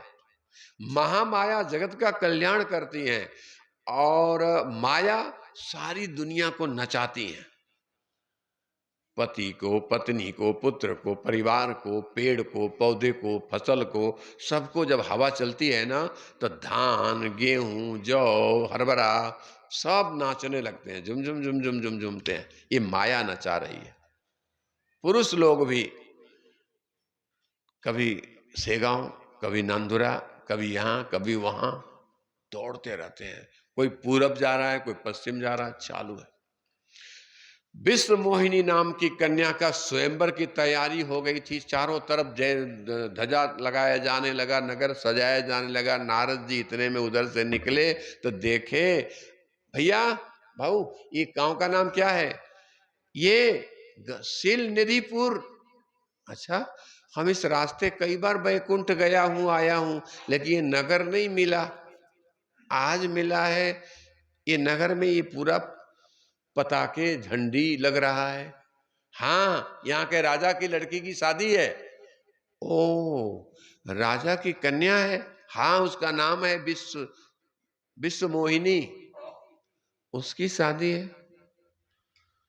तो हम मिल सकते हैं राजा से? हाँ पधारिए। अब नारद जी गए शील निधि राजा के यहाँ। राजा बड़ा, राजा रानी खुश हो गए, उनके कुछ बिठाए, चरण धोए, आरती किए, पूजा किए, और अपनी बेटी को बुलाए। बेटी विश्व मोहिनी ये इकड़े कहा है महाराज, हे नारद बाबा याना हाथ पहा न बापा, कसा बर भेटते कसा नहीं भेटते, पूरब भेटते कि पश्चिम भेटते, पहा न बापा। तो नारद जी ने, विश्व मोहिनी ने अपना हाथ आगे किया, और नारद जी विश्व मोहिनी का हाथ पकड़े, देखने लगे। अच्छे अच्छे गुण है आपकी कन्या में, बहुत बढ़िया गुण है, सब बताए अच्छा अच्छा। एक बात नारद जी नहीं बताए, वो उसमें एक रेखा थी उसके हाथ में कि इसके साथ वही शादी करेगा जो अजर अमर होगा, संसार का राजा होगा, वही लगन कर सकता है। तो वो नारद जी मोह में थे, इसलिए वो समझ नहीं पाए रेखा को। उसमें लिखा था कि इस कन्या को वही बर जो शादी करेगा वो अजर अमर हो जाएगा। नारद जी सोचे कि जो इस कन्या को पाएगा वो अजर अमर हो जाएगा। लिखा था अजर अमर लड़का ही, अजन्मा लड़का, जन्म मरण से रहित लड़का ही इसको मिलेगा, ऐसा लिखा था। और नारद जी समझ गए जो लगन करेगा वो अजर अमर हो जाएगा। तो बोले ठीक है, बहुत बढ़िया है। बोले महाराज कहाँ जा रहे हैं? बोले जाता हूं मैं। तो नारद जी अब वहां क्या अपनी बात बताएं, अंदर में उत्पन्न हो गई कि मैं ही क्यों ना शादी कर लूं। मैं अगर शादी कर लूंगा तो मैं ही अजर अमर हो जाऊंगा, भगवान नारायण का रूप धारण कर लूंगा। बहनों ऐसी गड़बड़ी हुई। और विश्व मोहिनी चली गई। नारद जी विष्णु भगवान के पास पहुंचे। विष्णु भगवान ने कहा आओ आओ नारद जी आओ। क्या हुआ? कुछ नहीं भगवान। अब क्या आप बोल रहे हो? बोलो ना, क्या बोलना है? मन तो था कि बोल दूं लेकिन नहीं बोले। बोले भगवान जिसमें हमारा भला हो वही काम करना, आप भला। ठीक है करूंगा, जाओ। बोल नहीं पाए। उनको बोलना था ना कि ये विश्व मोहिनी की शादी हो रही है ना, उससे मैं शादी मेरी करवा दो। नहीं बोले। अब मन में सोचे कि हे विष्णु भगवान, आपके पास तो लक्ष्मी जी हैं और शंकर जी के पास पार्वती जी हैं, ब्रह्मा जी के पास में वो सावित्री जी हैं, और मैं कैसे बिना लगन का रह जाऊं, मेरी भी शादी हो जाए। कहना था लेकिन नहीं कह पाए। लेकिन भगवान ने कहा जिसमें तुम्हारा भला होगा वही करूंगा। और भला किस? शादी करने में नारद जी का भला नहीं है। नारद जी गृहस्थी हो जाएंगे तो भगवान का टेलीफोन एक्सचेंज का काम कौन करेगा? सारे विश्व का समाचार ला के भगवान को कौन देगा? भगवान अपने भक्तों को जैसे वैसे रखते हैं, शादी नहीं होने देते। नारद जी महाराज उस रास्ते से पहुंचे और बोले कि अब क्या करूं। और मन में इच्छा थी कि हे परमात्मा, हे विष्णु, अपना रूप दे दो। तुम जितने सुंदर हो मैं भी सुंदर हो जाऊंगा तो लड़की माला मेरे गले में डाल देगी। और भगवान ने कहा जिसमें तुम्हारा भला हो वही करूंगा।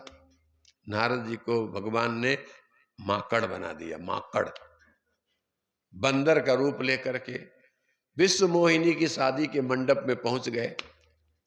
सब राजा लोग आए थे, स्वयंवर हो रहा था। नारद जी महाराज कुर्सी पे बैठे, विश्व मोहिनी हार लेके निकली। सबसे सुंदर तो मैं ही हूं, क्योंकि भगवान ने कहा था आपका भला होगा, तो हमारा रूप विष्णु का हो गया है। अपने को विष्णु समझने लगे। कन्या जब हार लेके नारद जी के पास गई तो नारद जी बोले अरे कर दिया, इसका मतलब मेरा मुंह सुंदर नहीं है? बंदर का रूप देखी, मरकट बदन भयंकर दे। फिर दूसरे तरफ गई। नारद जी बोले ठीक से देखी नहीं है मैं, और दूसरी बात दिखाता हूं। तो अपना कुर्सी उठाए उधर जाके बैठे। तो उधर गई। फिर नारद जी बोले क्या कर रही है, मतलब पसंद कर रही है? अच्छा चल तेरे पीछे पीछे आता हूं। तो नारद जी उसके पीछे पीछे पीछे पीछे जाते रहे। तो शंकर जी ने सोचा कि नारद जी की बेइज्जती हो रही है, दो गण भेज दिए, जाके देखना। वो दोनों गणों ने कहा नारद बाबा क्या है? उधर ले जाओ कुर्सी, उधर ले जाओ। नाचते रहे। जब नारद जी थक गए, अब नहीं जाऊंगा कहीं भी, इतने में भगवान नारायण प्रकट हुए। अब विश्व मोहिनी के हार गले में टाके, अब विश्व मोहिनी को उठा के बैकुंठ को चले गए। गणों ने कहा नारद बाबा लगन झाला, हम लोगों को मंडप खोलना है, दरी उठाना है, जाओ अपने घर। लगन हो गया मेरे बिना? हाँ, वो तो भगवान आए थे, नारायण ले गए विश्व मोहिनी को। बोले मैं विष्णु नहीं हूं? बोले पानिया तो तोंड पाया ना, पानी लाके दिए। परात में पानी में तोंड पाले, मेरे बंदर का रूप देख के नारद जी गुस्सा आ गए। अब बोले विष्णु तू हमसे छल किया, आता हूं मैं तुझे श्राप दूंगा। नारद जी गुस्से में जा रहे थे तो लक्ष्मी जी एक तरफ और विश्व मोहिनी एक तरफ, दोनों खड़ी थी। नारद जी ने देखा एक पत्नी से संतोष नहीं हुआ, दो दो पत्नी रखता है। मैं श्राप देता हूं कि तेरी पत्नी को कोई चोरी करके ले जाएगा, और जो रूप मुझे माकड़ का दिया है ना, यही माकड़ सहायता करेंगे। और भी कई श्राप दिए गुस्से गुस्से में। अब बाद में जब भगवान ने ताली बजा दिया तो लक्ष्मी जी चली गई, दूसरी ताली बजाए विश्व मोहिनी चली गई। एकटा जीव सदा शिव। जब अकेले नारद जी थे तो नारद जी को होश आ गया, हे विष्णु भगवान मेरे अहंकार ने मेरा पतन कर दिया। चरणों में गिर गए और माफी मांगे। भगवान ने कहा जाओ शिव जी का 1000 नाम जप करो, मन को शांति मिलेगी। अंदर में शांति को लाना है तो आत्मा रूपी पराम्बा का चिंतन करो, क्योंकि जगत जननी मां जगदम्बा आपके नाभि के पास में बैठी रहती हैं। मनुष्य अगर दैवी शक्ति प्राप्त करना चाहता है तो दैवी शक्ति प्राप्त करा देती है, आसुरी शक्ति भी चाहता है तो वहीं से मिल जाती है। इसलिए नारद जी निकल गए। तो इसलिए कहते हैं चेत करो भाऊ, चेत करो भाऊ माया मारे मटकी। नारद पे झपटी और शंकर पे झपटी, नारद पे झपटी और नारद जी को सभा बीच पटकी। नारद जी को ज्ञानी पे झपटी और ध्यानी पे झपटी, ज्ञानी पे झपटी और ध्यानी पे झपटी। देखिए बहुत से बड़े बड़े ज्ञान देने वाले लोग भी पटकी खा जाते हैं, मार खाते हैं इस संसार में, क्योंकि माया चाहते हैं। तो महामाया चाहोगे तो नहीं। इसलिए ज्ञानी पर झपटी, ध्यानी पर भी नहीं छोड़ती है। और जो बड़े बड़े कथा करने वाले लोग हैं, कीर्तन करने वाले लोग हैं, उनको भी उठा के पटक देती है। ज्ञानी पे झपटी और ध्यानी पे झपटी और भागवतकार को भी सभा बीच पटकी। किसी को नहीं, हमको भी नहीं छोड़ेगी अगर हम अपने आत्म केंद्र से नहीं जुड़ेंगे तो। ध्यान से जो जुड़ जाता है, जिसके आत्मा से जीव का संपर्क हो जाता है, उसको सारा संसार मातृमय लगता है। सब मेरी मां है, सब मेरी बेटियां हैं। शरीर के अंदर में आसुरी शक्ति काम नहीं करती है, माने विवेक जगा रहता है तो नरकासुर नहीं प्रकट होता है। यानी संसार की कुछ इच्छा किसी को पाने में नहीं जाती। नहीं तो मनुष्य अगर गुलाब का फूल खिला है, सुंदर है, तो उसको तोड़ना चाहता है, मन से तो तोड़ ही देता है। जिस विकार ग्रसित मनुष्य की या स्त्री की बुद्धि जिस भी सुंदरता पर जाती है, वो सुंदरता नष्ट कर देती है। जबकि सुंदर रहने दो, छुओ मत, उस सुंदर में ही अच्छा लगता है। लेकिन तोड़, जब हमारी माया से बुद्धि हटी, आत्मा से बुद्धि हटी, तो दुर्घटना घटी, दुर्घटना हो जाती। इसलिए सुबह शाम आधा 15 मिनट भगवान में बैठो, तो सारी सृष्टि, कोई भी बहन होगी, बेटी होगी, बहू होगी, सुनबाई होगी, सब पर नजर तो जाएगी, लेकिन अंदर से कुत्सित विचार प्रकट नहीं होंगे। गंदे बुरी भावना उनके ऊपर नहीं जाएगी। बुरी भावना, गंदी विचारधारा कब जाती है कि जब मनुष्य अपने आत्मा को छोड़ करके माया को पकड़ता है, संसार को पकड़ता है, बार बार स्त्रियों के मुंह देखता है, बार बार कन्याओं का मुख देखता है, तो उसकी हृदय में आत्मा से हटते ही दुर्घटना घट जाती है, विकार ग्रसित हो जाती है और समाज में जीने लायक भी नहीं होता है। अपनी पत्नी छोड़कर दूसरे की पत्नी को लेकर भागता है। इसका कारण यही है कि आसुरी संपत्ति जब हृदय में आ जाती है तो वो बर्बाद कर देती है। वो इतना बर्बाद करेगी कि वो कहीं का भी नहीं रहेगा, मुंह दिखाने लायक नहीं रहेगा। हे मेरी लाडली बहनों, माताओं, कभी कभी जगत जननी मां जगदम्बा को अपने अंदर में देखो, बाहर मत देखो। बाहर फोटो फाटो काम नहीं करेंगे। कितना भी जगदम्बा की मूर्ति बिठा लो, नवरात्रि रह लो, प्रसाद पालो, कुछ भी कर लो, जब तक हम अपने भीतर नहीं जाएंगे तब तक बाहर के मूर्तियां, बाहर के लोभ लालच तुम्हारा भला नहीं कर सकते।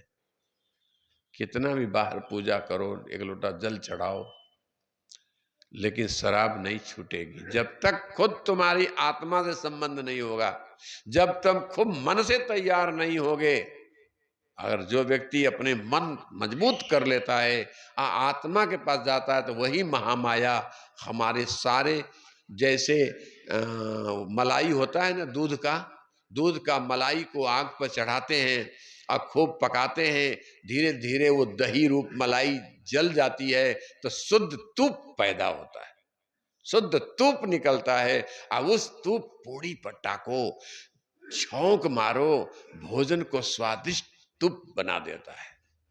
ऐसा ही हम लोगों का मन हो जाए। हम लोगों का मन इतना गिर गया है, थर्ड क्लास का हो गया है, कि थोड़ी सी सुंदरता देखी नहीं कि उसको खाना, मारना, पीटना, आसुरी शक्ति प्रकट हो जाती है। ये आसुरी शक्ति प्रकट होकर के क्या करेगी? तुम्हारी जिंदगी खराब कर देगी। तुम कहीं के भी नहीं रहोगे, मुंह दिखाने लायक नहीं रहोगे। बहन बेटियों सबके लिए कह रहा हूं कि 1 घंटा, आधा घंटा दुर्गा जी से संपर्क रखें। भाई जैसे मैं बैठा हूं ना, ऐसे बैठोगे तब आत्मा वाली मेन नाड़ी जगेगी। जगेगी तो शरीर में शक्ति का विस्फोट होगा और परम आनंद में डूब जाओगे, मजा आ जाएगी। यही जीवन है। यहां से हटे कि दुर्घटना घटी। श्रीमन्नारायण नारायण नारायण,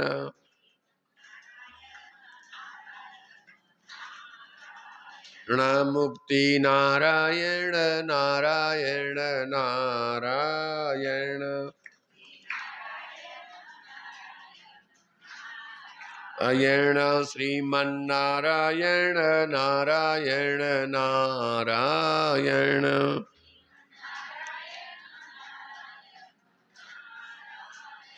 लक्ष्मी नारायण नारायण नारायण, लक्ष्मी। तो व्यास जी ने कहा कि महामाया का चिंतन अपने 7 फाउंडेशन शरीर में है, अंतिम फाउंडेशन में वो बैठी रहती हैं और जगत का कल्याण करती हैं। ब्रह्मा विष्णु महेश इसी फाउंडेशन से प्रकट होते हैं।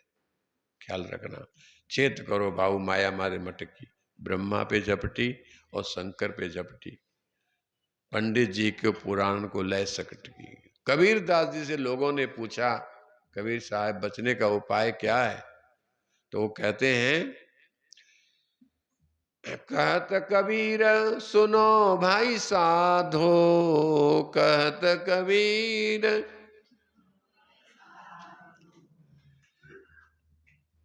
जो आत्मा से लगा रहेगा उसके ऊपर आसुरी शक्ति नहीं झपटती है, कल्याण हो जाता है।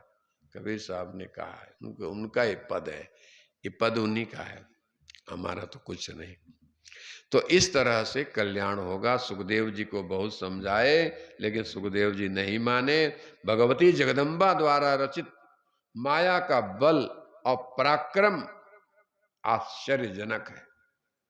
माया कब किसको तोड़ेगी कोई पता नहीं है। पौराणिकों ने कहा है कि व्यास जी भगवान विष्णु के अंश से उत्पन्न हुए थे, तो भी शोक सागर में डूब गए। इतनी शोक सागर में डूबे कि हमारा बेटा हमारी नहीं सुनता है। आजकल भी बहुत से पिता ऐसे शिकायत करते हैं, मेरा बेटा मेरी नहीं सुनता है, मेरी बेटी मुझे नहीं सुनती है। आज माया के वशीभूत होने के कारण बच्चे आजकल नहीं सुन रहे हैं, थोड़ा पढ़ जाते हैं।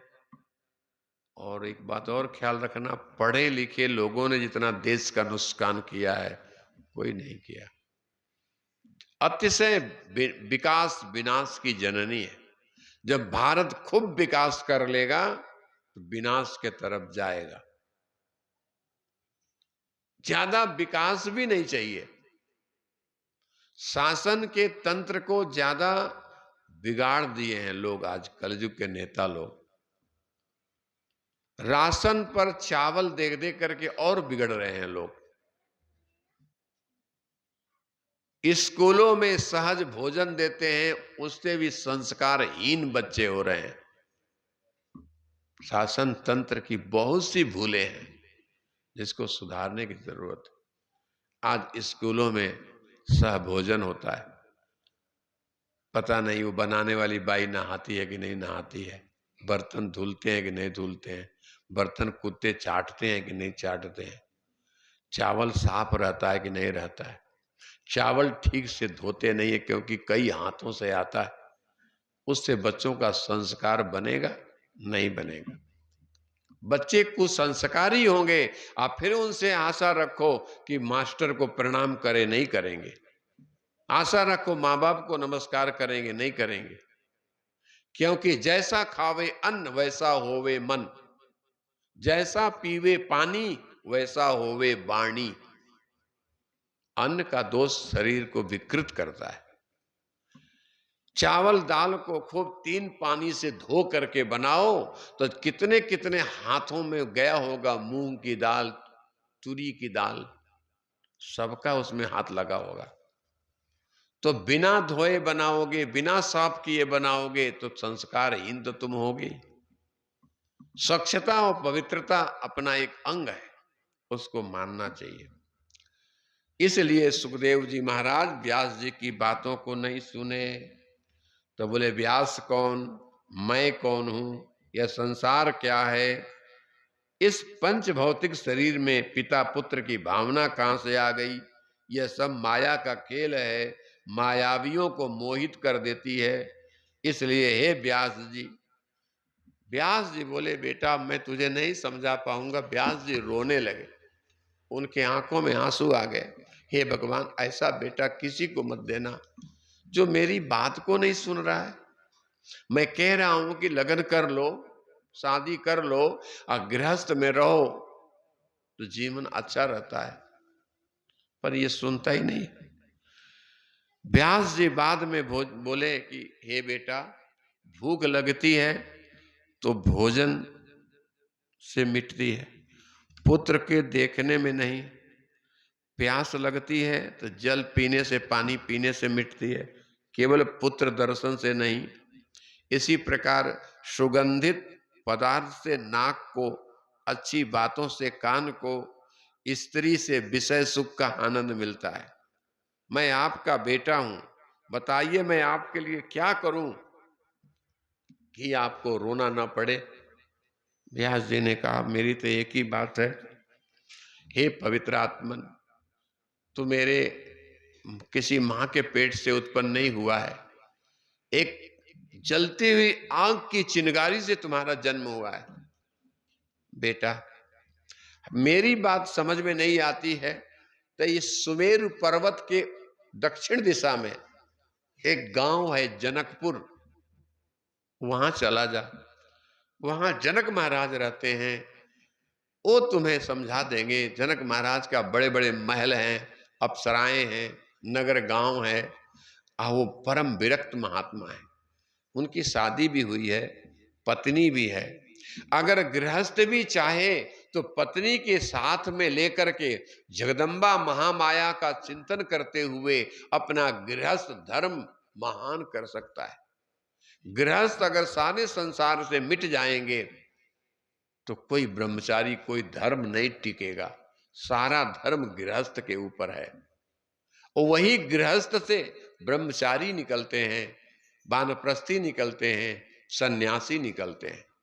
यानी देखा जाए तो गृहस्थ धर्म सबसे बड़ा धर्म है, और इसी गृहस्थ से ब्रह्मचारी वगैरह सब टिके हैं। अगर मान लो हम ब्रह्मचारी हो गए और आप कथा सुनने कोई गृहस्थ ना आवे तो किसको सुनाएंगे। इसलिए गृहस्थ धर्म बड़ा है। तो जनक के पास जाओ। जनक जी को लोग देह मुक्त बोलते हैं, विदेह बोलते हैं। तो सुखदेव जी ने कहा ठीक है, आप कहते हैं तो मैं जाता हूं। जनकपुर कहाँ है? ये सुमेर पर्वत से नीचे उतरोगे, इक्षुसार नदी मिलेगी। उस नदी में स्नान करना, जगत जननी मां जगदम्बा का ध्यान करना। आप बोलना मां मुझे एक गृहस्थ में रहते हुए महात्मा का दर्शन करना है, उनका नाम है जनक, और उन्हीं की बेटी सीता जी थी जो राम के साथ विवाह हुआ था, वही जनक। हाँ, सर्वम खलमिदम एवाहम नान्यस्ति सनातनम। इस तरह से सुखदेव जी अपने पिता को प्रणाम किए, परिक्रमा किए, बोले अच्छा बाबा, आपकी आज्ञा का पालन करते हुए मैं जनकपुर जा रहा हूँ। तो बड़े बड़े नदियों, बड़े बड़े गांवों को पार करते हुए, बड़े बड़े वन जंगल पर्वत पहाड़ों को पार करते हुए, हिंसक जानवरों के बीच में होते हुए, पैदल अकेले चलते चलते चलते चलते लगभग 6 महीना के अंदर जनकपुर आया है। कहाँ? सुमेरगिरी पर्वत, वहां से पहाड़ से नीचे उतरना, नदी में स्नान करना, भूख लगे तो भोजन, साथ में रोटी चावल बनती नहीं थी उस जमाने में। 12 महीने नदियों में पानी भरा रहता था और जितने झाड़ हैं उनमें फल लगा रहता था। कितना फल आज हमने तोड़ लिया, 1 घंटे में फल लग जाता था। यानी कभी उस जमाने में कभी कोई पेड़ बिना फल के नहीं होते थे, सदा फल लगा रहता था। इसलिए लोग जंगल में जाते, कंदमूल फल खाते, नदियों का पानी पीते और आत्मस्थ होकर ध्यान करते थे। आज कलयुग जैसा नहीं था। कलयुग में तो किलो से मिलो, खरीदोगे तो फल मिलेगा। इस प्रकार से हृदय से प्रसन्न होकर के सुखदेव जी महाराज पर्वत नदी नालों को पार करते हुए जनकपुर की सीमा में पहुंचे। जनकपुर की सीमा को प्रणाम करते, दूर से नमस्कार। और 18 सहस्राणाम श्लोकानाम संग्रहम तेन त्वाम बदनामी रक्षेतम गत्वा नृपति। व्यास जी के पुत्र सुखदेव जी जब जनकपुर के महलों में आए तो सोने का, चांदी का, हीरे का कोट देखा। चारों तरफ फूलों की झड़ियां लगी हुई हैं, सुंदर सुंदर आम का वन, नींबू का वन, संतरा का वन, केला का वन देखा। आहा, नाना प्रकार के फूलों से सुवासित कुंज वन देखा, जिसमें चंपा, चमेली, मालती, कच्छ आदि फूल खिल रहे हैं। उन फूलों की सुगंध से पूरा जनकपुर गम गम गम कर रहा है। इसके अंदर रहने वाला यहाँ का राजा तो गृहस्थ ही है। पत्नी सुलोचना, अपनी पत्नी का नाम था सुनैना। सुनैना का अर्थ था सुंदर नयन वाली, बहुत सुंदर थी। तभी तो उनकी बेटी हुई जगत जननी मां जगदम्बा जानकी। जब परकोटा पर पहुंचे, द्वारपाल खड़े थे। द्वारपालों ने कहा, प्रणाम ब्राह्मण देवता, प्रणाम। अरे हम ब्राह्मण नहीं, हम ब्रह्मचारी हैं। हाँ ठीक है, कोई बात नहीं, कर्मचारी ब्रह्मचारी एक ही होता है, बोलिए। तो बोले कैसे आए हैं? उन्होंने कहा हम तो आए हैं जनक महाराज से मिलने।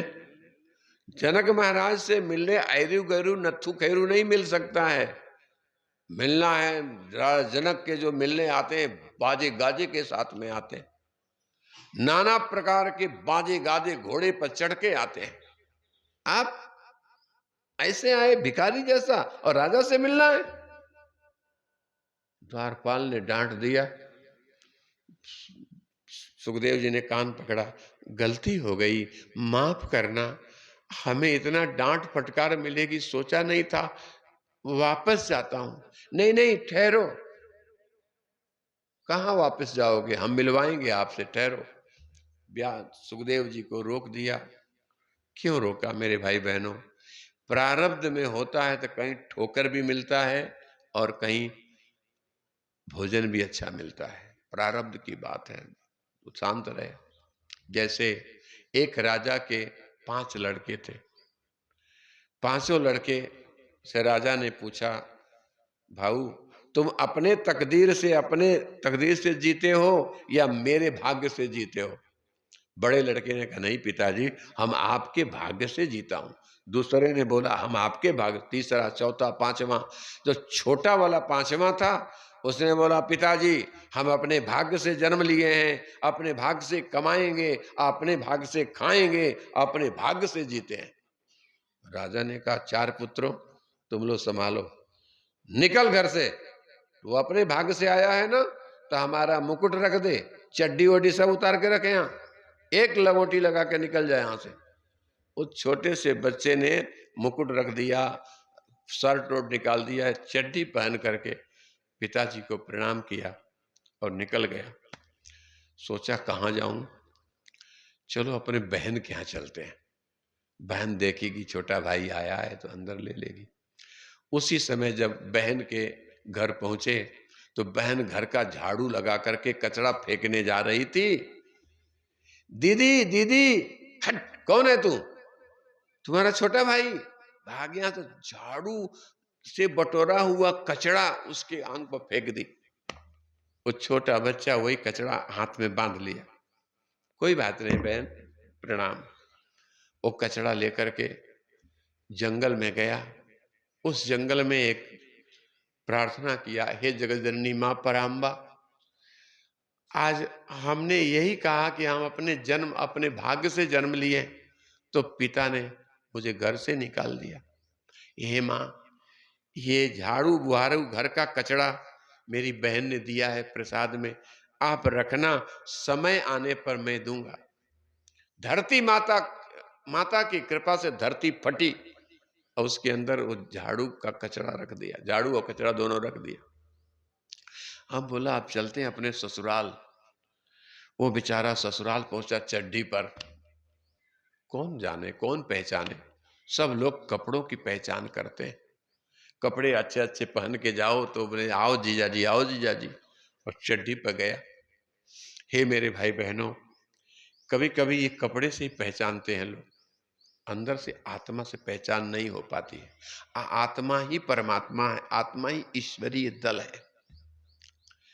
जैसे बेचारा वो पहुंचा दरवाजे पर तो उसकी पत्नी की 7 भाभियां थी। 7 भाभियों का भोजन चल रहा था और अनजाने में सभी लोग खाना खाते हुए कुछ थाली में छोड़ देते हैं। थाली में अन्न नहीं छोड़ना चाहिए, पाप लगता है। पूरा खा जाओ, पानी पूरा पी लो। बहुत से लोग आधा गिलास पानी पिएंगे, आधा गिलास वहीं छोड़ देंगे, तो उसमें भूत प्रेत चाकनी माकनी आके घुस जाती है। पानी गिलास में उतना ही लो जो पूरा पी सको। जूठा पानी या जूठे बर्तन घर में नहीं रखना। शाम का बर्तन शाम को धो देना, सुबह का सो को धो देना। जिसके घर में सुबह का बर्तन शाम को धोया जाता है, शाम का खाया हुआ जूठी थाली सुबह धोई जाती है, उसके घर से दरिद्रता निकलती नहीं है। कितना भी पैसा कमाएगा दिखेगा नहीं। जूठे बर्तन रात को नहीं छोड़ना चाहिए घर में। सभी भाभियां भोजन कर ली। इतने में आया, आवाज दिया, नाम लेकर बोला, बैजयंती। अरे ये तो मेरे पति की आवाज है। जल्दी से 7 भाभियों की बोला मैं आती हूँ। गेट पर जाके देखी तो चड्डी में मेरा पति तो नहीं है, कोई भिखमंगा है, भिखारी है। जल्दी से अंदर गई या 7 भाभियों को खाया हुआ जो जूठा अनाज था एक थाली में इकट्ठा करके ले आई और बोली कि बहुत मेरा पति बनता है, ले खा ले। अब उस राजकुमार, छोटे राजकुमार ने वो जूठा भोजन भी रख लिया। कोई बात नहीं, अब भगवान की कृपा।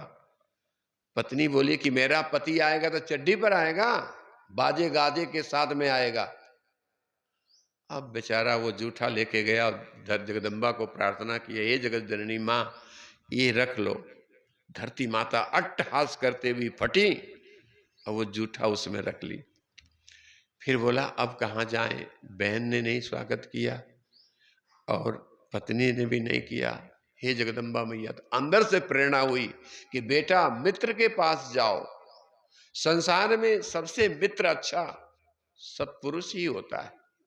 तो मित्र की याद आ गई। वो बेचारा मित्र के घर गया। मित्र ने बोला आओ।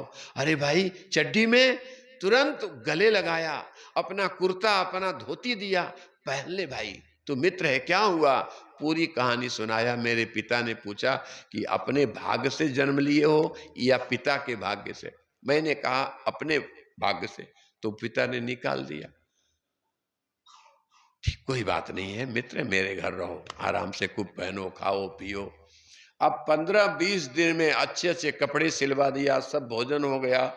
उस मित्र के घर बैंड बाजा वगैरह भी था। उसने सोचा कि अब देखते हैं मेरी बहन पहचानती है किस रूप में। अब वो बेचारा बढ़िया मुकुट उकुट लगा करके सुंदर कपड़े पहन करके अपनी सिस्टर के बहन के यहां पहुंचा। बहन ने दूर से देखी, अरे मेरा भाई आ रहा है। मेरा भाई चांदी की थाली में अगरबत्ती कपूर जला करके लेके आरती उतारने पहुंची। लड़के ने कहा, बहन मां बहुत बीमार है, उसको देखने चलना है। मां बीमार है? बहन जल्दी तैयार हो गई, आओ दीदी। वो ले गया वहीं जहां जंगल में वो झाड़ू और कचरा रखा था। बहन यहीं रुकना, मैं तुम्हारी भाभी को भी लाता हूं। बैंड बाजे के साथ में, गाजा बाजे के साथ में ससुराल पहुंचा। ससुराल वालों ने खूब स्वागत किया। पत्नी भी आई, बोली क्या हुआ? तुम्हारी सास बहुत बीमार है, 1-2 दिन में मर जाएगी, चलो देखने के लिए। हाँ, मेरे पति देव आए हैं लेने। देखिए उस समय पत्नी भी नहीं पहचानी जीवात्मा को। सुखदेव जी महाराज कह रहे हैं कि हे द्वारपालों, उस समय वो बालक अपनी पत्नी को लेके वहीं गया जहां पर धरोहर रखा था। उस बच्चे ने हाथ जोड़ के प्रणाम किया और कहा, हे जगत जननी जगदम्बा, हमने आपके पास जो धरोहर रखा था, कचड़ा और झाड़ू और जूठा, प्रकट करो। धरती माता ठहास की, उसके झाड़ू और कचड़ा भी प्रकट हुआ और जूठा भी आ गया। उसने कहा, मेरी लाडली पत्नी, आपने जब आपके घर में नंगा होकर केवल चड्डी पर गया था तो पति को नहीं पहचानी ना? ये 7 भाभीियों का खाया हुआ जूठा दी थी। बहन तेरे यहां भी मैं चड्डी पर गया था पहन करके, तो तूने भी नहीं पहचानी, दुख में नहीं पहचान की। लेकिन जगत जननी मां जगदम्बा की कृपा से मित्र ने पहचान किया। पत्नी भी चरणों में गिर पड़ी, बहन भी रोने लगी, भैया मुझसे बहुत गलती हो गई। संकट में हर व्यक्ति को पहचान रखना चाहिए।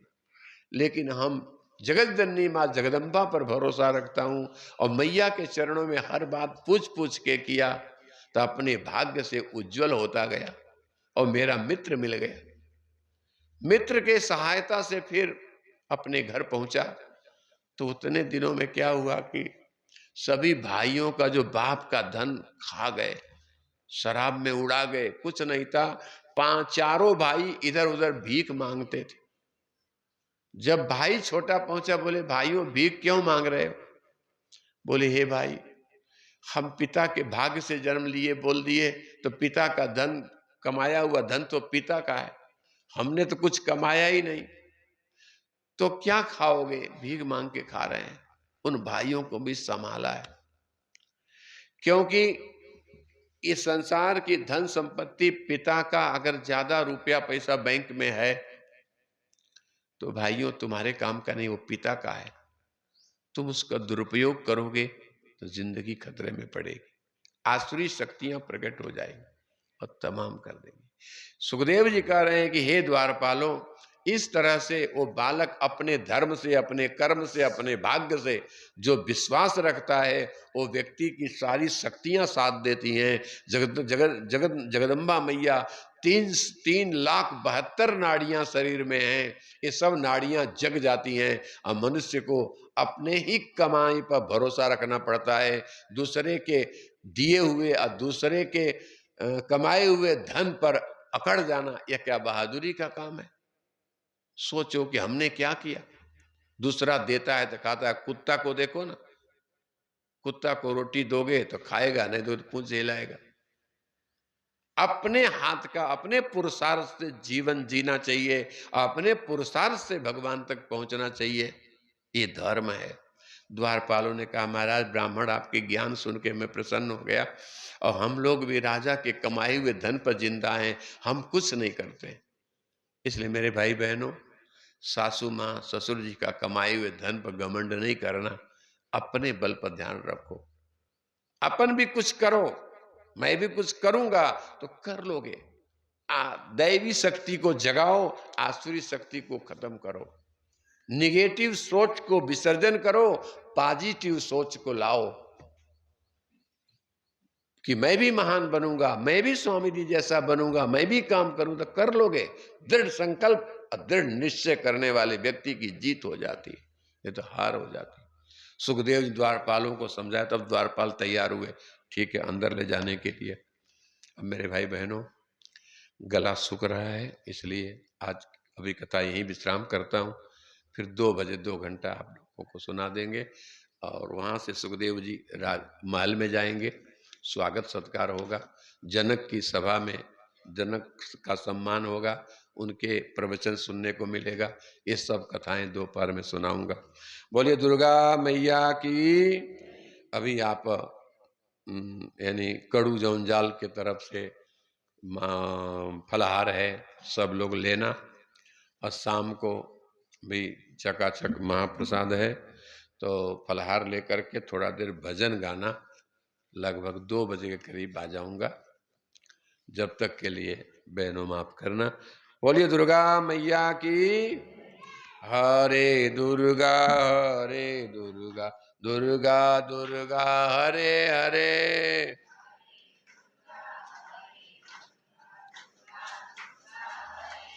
हरे माँ माँ माँ हरे हरे।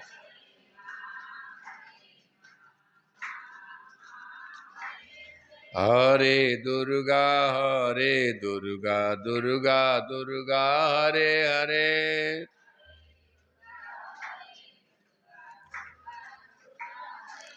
हरे माँ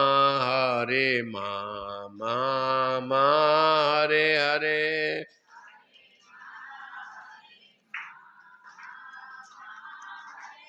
हरे दुर्गा दुर्गा दुर्गा हरे हरे।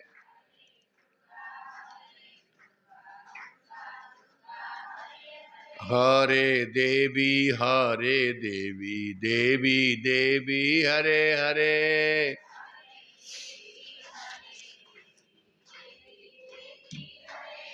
हरे माँ माँ हरे हरे।